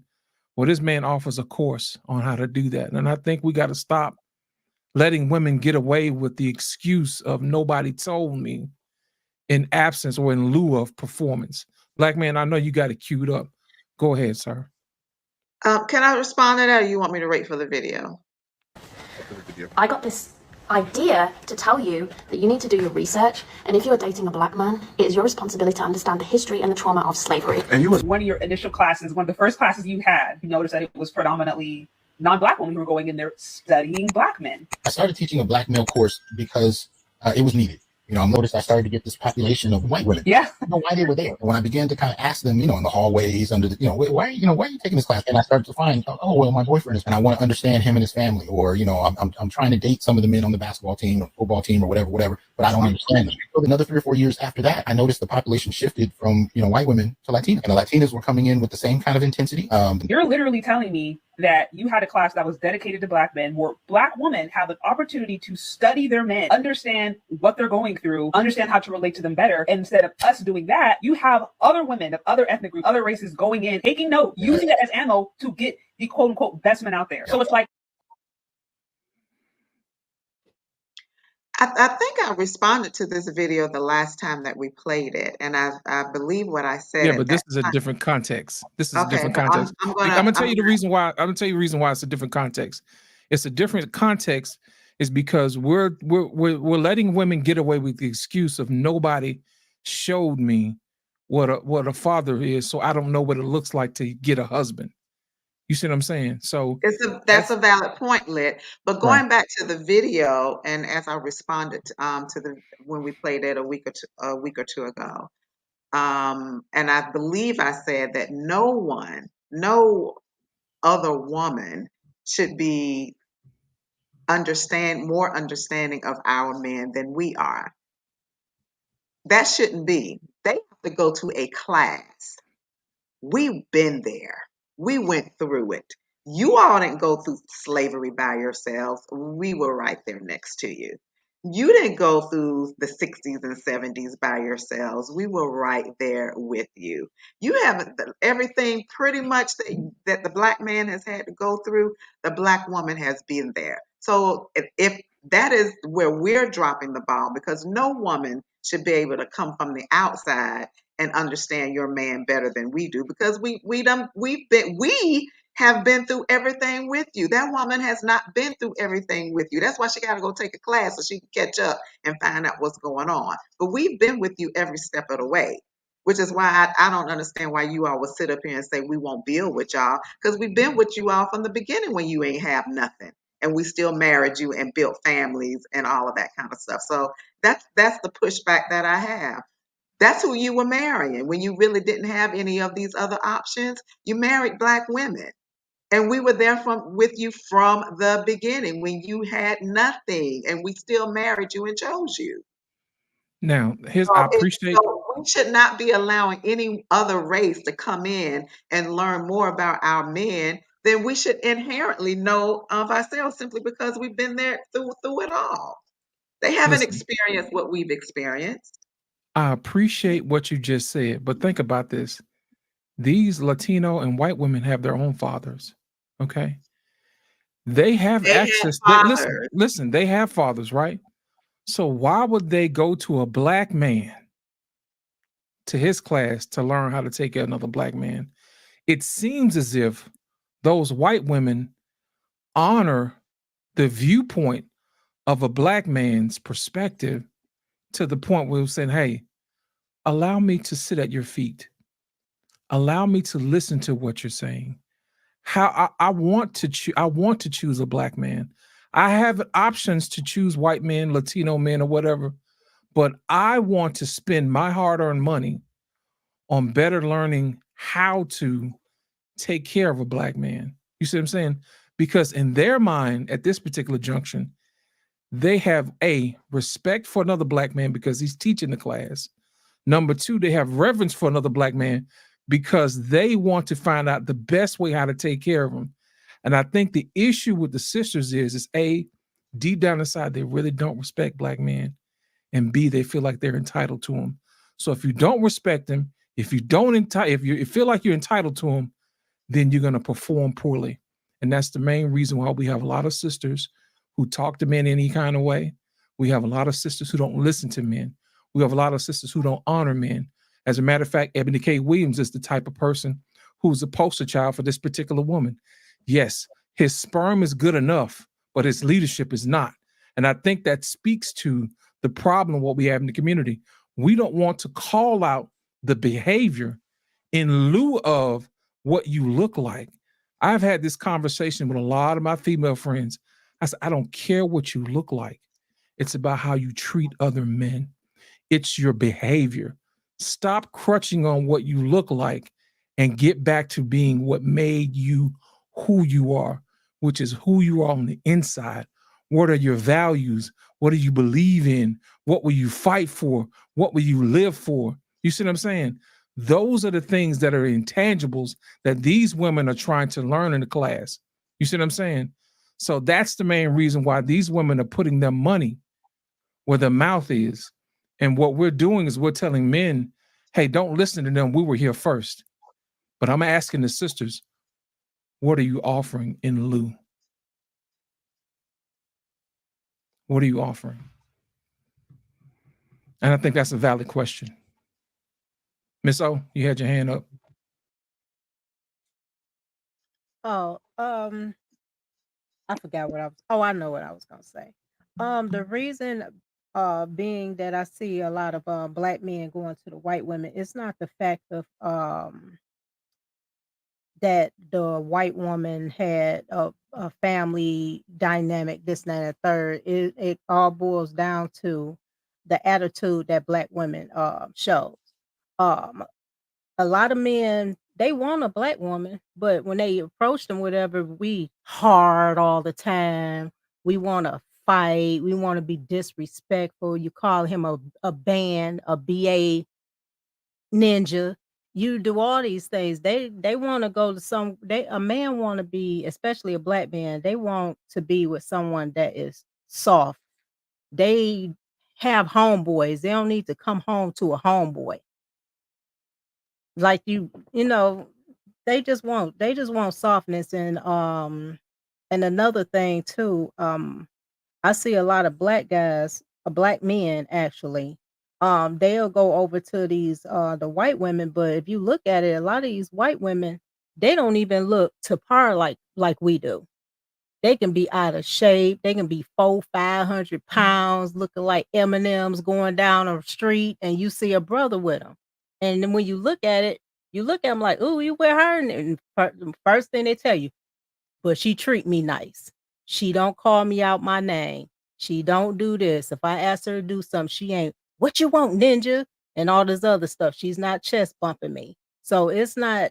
It's just our attitude. If we straighten the attitude up, we be good and show that respect. If you don't have that, like I said, respect, it goes a long way.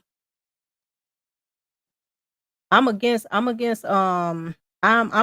against um interracial couples. I am, but at the same time, we're not giving these brothers any kind of how can I say, incentive to be with a black woman. I have 2 sons. I have a total of 4 sons and 1 daughter. 2 of my sons, 2 of my sons are dating white women. It's not the fact that they grew up in a 2-parent household. My kids have. Um, and these girls that they with, they didn't. Well, one of them grew up in 2 family. One didn't. So it's not the fact that they grew up around a 2-family household. It's all about respect and dignity and stuff. And every man want that. It don't matter the color. Every man want that.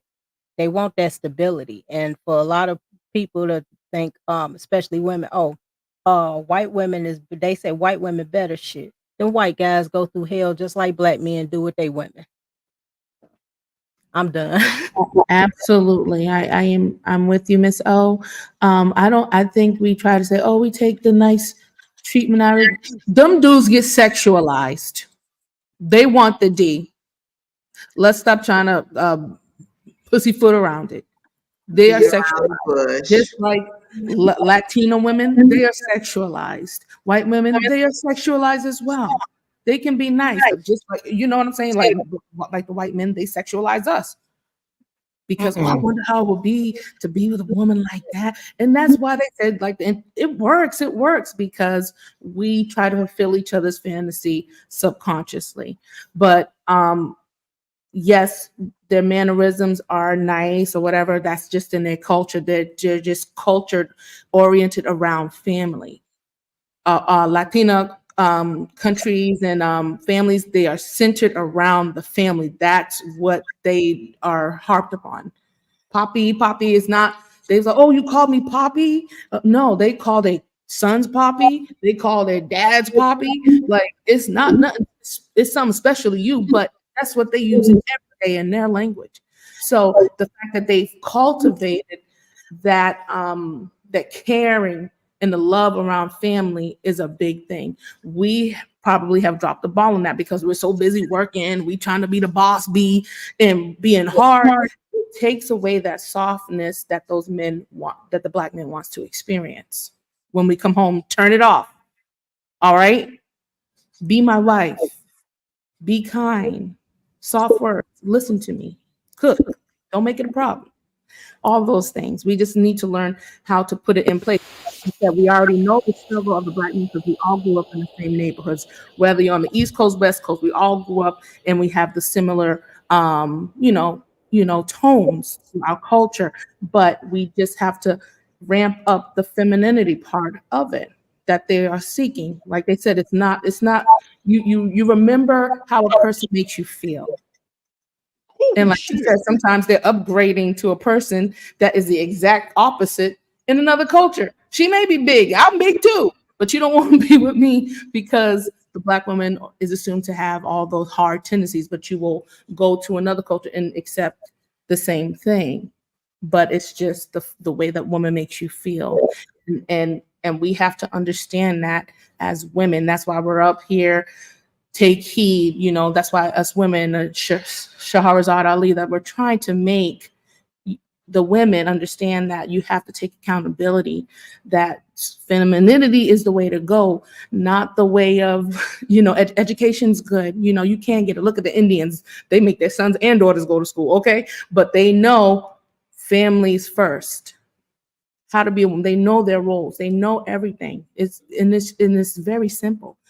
It's very just copy paste. That's it. Copy paste. It doesn't take it away from us. Just copy paste. Make it Black. Okay, and it'll be awesome. We will see it ourselves blossom. I believe we can turn it around. Like you said, with the biggest spenders, but let's spend and invest in ourselves. Let's go to the class. Let's do those things. To learn how to be a feminine woman. Let's go to wife school. Actual people that can teach you how to cross your legs and what the salad fork is, what's the dinner fork. You know what I'm saying? You don't even probably know those things, how to boil water. I think, I think we can turn it around, but if we can be our man's desire, at this point, I'm not sure. If a person prefers an Asian woman, there's nothing you can do with a person preference, and you can't fight against that. But at least I can be a close second. I don't know. Maybe I'll be a good woman for the next Black man. You know what I'm saying? So I'm not going to diminish who I am, or we shouldn't diminish who we are as Black women just because society said that we're less desired. You know what I'm saying? We are beautiful. All women are beautiful. We just have to improve our behavior. That's what the men disapprove of, is our behaviors.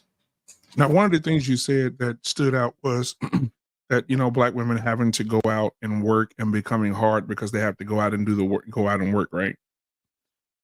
So, I had to pull up stats here. It says 56.7% of white women are in the workforce. I'm not talking about not working. I'm talking about not turning off the whatever persona that you have in the workplace when it comes home. I'm not talking about that a woman can't work. I didn't say that. So she's talking about the I didn't attitude. say you said that. She's talking about the attitude. I'm talking I'm talking about attitude. I'm not talking about working. Everybody work. I work next to the Latinos. I work next to Dominicans. I work next to the Filipinos. They're right there with me, and they send money back home. So I know that women work. It's just how we treat home life. People need to turn it off at work life, home life, two different things. So I'm not talking about working. Because Anissa said a few weeks ago, about tone. She said basically what you're saying, the tonality, men being able to talk to them. And you see it every day in the workplace. I do, because I get there before everybody. So when my team walks in, the young ladies walk in, good morning. You're like, okay, good morning. Right? But then you walk down the hallway to get you a cup of coffee, and the white girl passes away, good morning. Shit, she'll scare the shit out you. Good morning. I'm like, damn, good morning. Shit, what did you drink this morning? Egg salad at you. You know what I'm saying? My God. Damn, she loud. But they're just at 5 o'clock in the fucking morning. They're just bubbly. I'm like, shit. I thought my good morning was a high one, but her shit, good morning. That's a good morning. how was your day yesterday? Did you have a good day yesterday? I'm like, yeah, it was okay. Oh, okay, get your cup of coffee. You're going to need it today. It's going to be a long day today. I know. I'm like, damn. So I just think that I agree with you on this. I think that it's just bubbly. I think that most women just don't. It costs them something to be nice. Yeah, it just costs them something. I'm with you, Wife School Podcast. I think that if our women just smile, goddamn, if you could just make them, baby, can you just smile?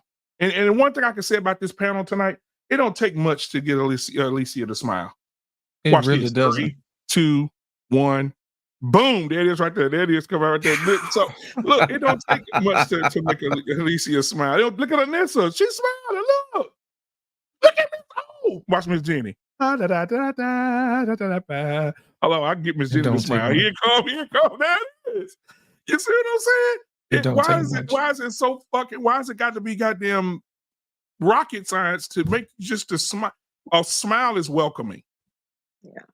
If you're walking with your face like a pair of starched Dickies every day, the key is you have to be at peace with yourself. Yeah. I think we've lost the art of feminine wiles. I think that's what we've lost over time. Yeah. I mean, I better bottle it up for a getaway because it ain't on the shelf no more. Yeah, you can influence a man with your feminine wiles, and I think we've just gotten so far away from that. And we have, for some reason, we think being soft and being submissive and being cooperative has come to mean weakness, and we don't understand that there's strength in that. It's actually a position of strength, and I think we are still having these kids. You know what I'm saying? Listen, I work next to the Dominicans. Okay, those are my people. Mi gente. Okay, okay, my people. All right, I know how to assimilate. Now, I'm over here working like a workhorse. I'm like, oh, I'm gonna prove myself. I'm gonna work hard. I'm gonna get these heavy things. And she's like, mijo, can you get that for me? They were helping her left and right. I'm like, well, daggone it, girl. What do I need to do? So I was like, okay, here's my lesson. Okay, real life, real time. Okay, now I'm gonna start like, yo, my back's hurting. I need some help too. So I'm gonna take the cue cards and do what she do. I'm like, oh, can you please help me with this? Or can you? And they're like, oh, no problem, sure. So it's nice. So as soon as you start implementing it, like you can have the knowledge of stuff, but as soon as you start implementing it, it just changes everything. You're like, wow, okay, that wasn't so hard. So like next thing you know, okay, now I could smile. That wasn't so bad. You just have to just start walking in it. And it just becomes easy. Alyssa, you had your hand up earlier. Did you want to say something? You're muted, sweetheart. I believe I forgot. I try to get to you, No, it's okay. It's okay. I got a mile a minute. Yeah, before we get you guys to your bunk beds or sleigh beds or king size or queen size beds, I'm gonna read these super chats real quick before we get out of here. Antoine, he said, Miss O, you right on target, sweetheart. Thank you for the $2 super chat, my brother. I appreciate it. Through the Fire podcast, $5. He said, I find it dysfunctional that you women call productive Black men who focus on a professional path nerds.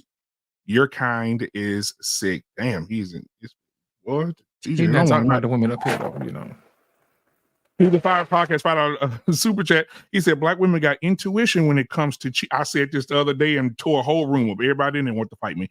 Black women got tuition when it comes to cheating, but none when it comes to your man suffering in silence. I said that the other day, boy, them women, they almost wanted to tear me up at work. Did you hear what I said? $5 super, thank you for that. Antoine, $5 super chat. Females are dream takers and dream fakers. Women are dream makers. Ladies, go find yourself a dream maker. All right, Antoine, poetic ass boy.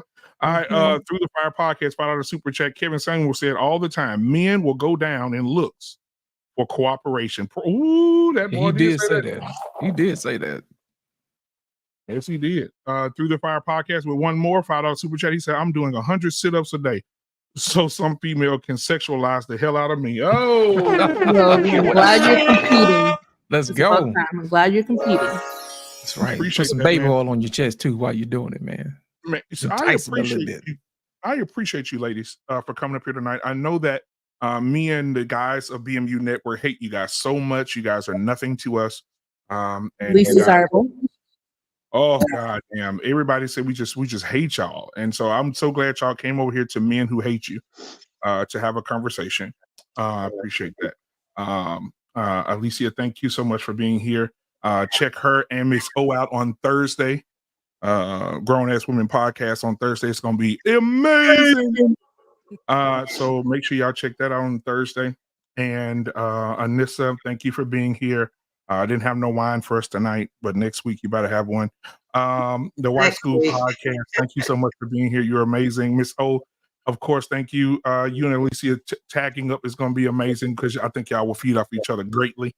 Miss Jenny, you and that boo and that possibility, that baby over there. Thank you so much for coming in. I'm so glad you're feeling better. You had a great show on Saturday night. So thank you so much for all that you do. And thank you for standing tall for the women who don't want to come up on panels and who don't speak, just stay in the chat. Thank you for showing your face in these places where they're talking about deleting babies and talking about stupid stuff and talking about the Bible and the misconceptions of the Bible. You right there. I'm saying, damn, is that Miss Jenny again? So thank you so much for being out there in the streets and standing for what you believe in, sweetheart. That's amazing. Last but not least, my sister from another mister, Embrace the Grace. Thank you so much for being here. Guys, she is also a part of the Black Man Unfiltered Network family. She is on Monday Mayhem, guys, 8:30 p.m. Central Standard Time on every Monday. So all of these people here are just family that you see on here tonight. And I just want to say that I don't hate any of you. I think all of you live lifestyles that are amazing. I think you smile. I think you're not what we're talking about. I think you are what we want them to be about. Damn, that was good. Yes, it was. Wasn't that good, Mario? That was good, wasn't it, baby? Ooh, my baby said that was good. So I just, but I appreciate you guys. And last but not least, again, my brother from another mother, lost in translation, the velvet voice of YouTube, man. Thank you so much for always coming in and rocking out with me, brother. We've been discussing a lot of things on how we want to do things moving forward, because you know what? There's a lot of people out there attacking people who believe in marriage, attacking people who want to save babies' lives, attacking people. And a lot of people have been calling us names, calling us, I know y'all have heard the term. If you haven't, you will now. The Rim Brothers, Red Pill, Incel Men. I think that's what it says. That's what it stands for. It should stand for righteous, intelligent men. Manosphere. Daggum right. Manosphere. But you know what though? You know, Black Men Unfiltered. I love the Lord, but I'll dib and dab and strike your ass back. Because when they call us the Rim Brothers, we definitely came up with an acronym as well. And we ladies, close your ears if you don't want to hear this, but we came back with BITCH. And it stands for beta individuals that comfort hoes. And so we came right back at them with our own acronym. And I think I don't want to use it as much unless I have to. It's just in my arsenal. But again, ladies, thank you for being here. I appreciate you. We love you dearly. You all are beautiful. You spoke well. You respected each other. You weren't ratchet. Oh, and another thing, I love the fact that you guys came on here and showed your faces. A lot of women don't show their face. They really don't. I appreciate they hide y'all. behind the damn avatar. Hold on. Keyboard warriors. They hide behind the avatar. So I appreciate you guys for not hiding behind the avatar. Saying we don't want to show our beards. Oh yeah, show that they pretending to be something that you're not. Pretending to be something that you're not, and no proof of what you say you call yourself. And so thank you guys for coming up on the camera, smiling, and being respectful to not just me and Lost as host. But just to each other. Nissa, get on my nerves. I love you. Alicia, thank you. Welcome to the family. Embrace the Grace. She crazy as hell. Miss Jenny, she's just a workaholic and a loving wife. Miss O, thank you so much. I got an opportunity to talk to her husband the other day. He's amazing. To talk to him the other day. So thank you for allowing me to have that conversation with him. And White School Podcast, keep doing what you're doing and stop running. Goddamn, White School Podcast, why you just can't come over here and be with us on Tuesdays? What you be doing? You ain't doing nothing. I'm at work right now. What shit you came over here tonight? Because it's quiet. Ain't nobody bothering me. So that's good. Usually it'd be busy. Okay, but I do be in the chat. What state? What She state do are you be in the in? chat though. What state are you in? Trying to get me stalked? No, what state? Not city. Massachusetts. Do they allow women to carry there? I'm sure they do. Yeah. Why aren't you carrying? Carrying what? A gun? Yes. A Glock? No. No, I don't need to. Why? Well, I probably should get one, but I don't Absolutely have one at the moment. So when you leave out of your building at night, you just walk in freely? No, I come into the building at night. My shift starts at 10 or 11 at night, and I don't leave till 7 in the morning, so I don't have to leave. Okay, good. But you still need to get you one though. We have security outside. Yeah, as me and Lost in Translation will agree on this. All women need to be carrying. You need to have two things.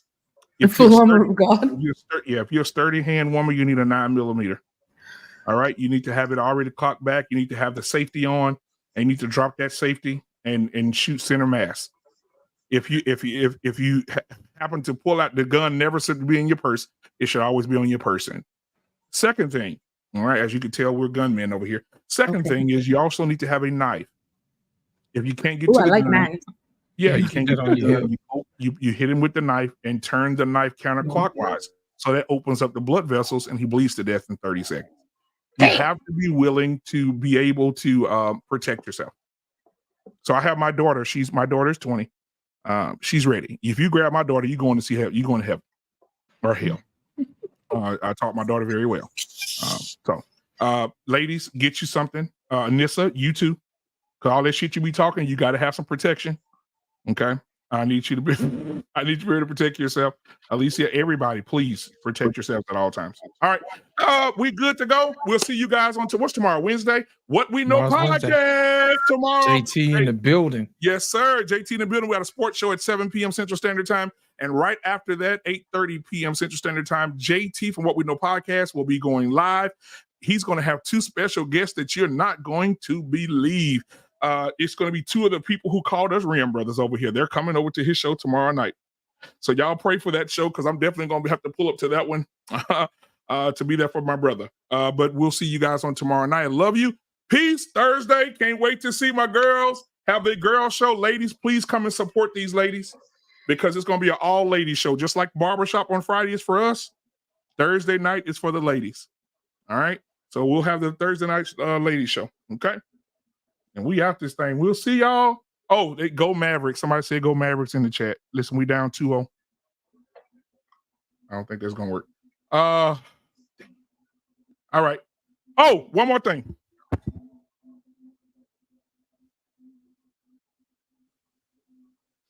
Let's pray for each other, guys, because I'm being for real right now. All jokes aside, there's a lot of people out here who are dealing with depression, stress. They're taking their lives. Black men have had a 13% uptick in self-deletion. Yeah. I saw that today. I read it today. Black men are just taking themselves out. There was a guy right here in what part of Texas? Was it Houston?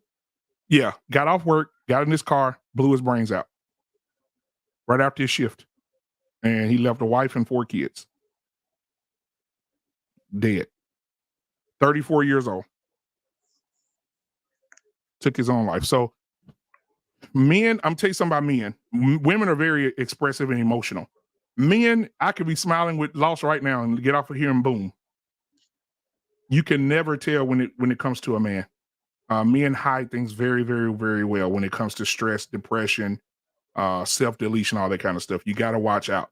So if you're close to a man and he's stressed out, women, if you're married to a man, please do your best to provide a safe space for that man. Because if he doesn't have one, it could lead to stuff like that if he gets into a bad spot. So just pray for that family. Jesus Christ, pray for that family and all the other people and women too who are dealing with depression, stress, PTSD, all these different things out here that are just wearing our community out. Just pray for those people and be good to each other, man. If you can't do anything nice for yourself, do something nice for somebody else. All right. I will see you guys on tomorrow. We out.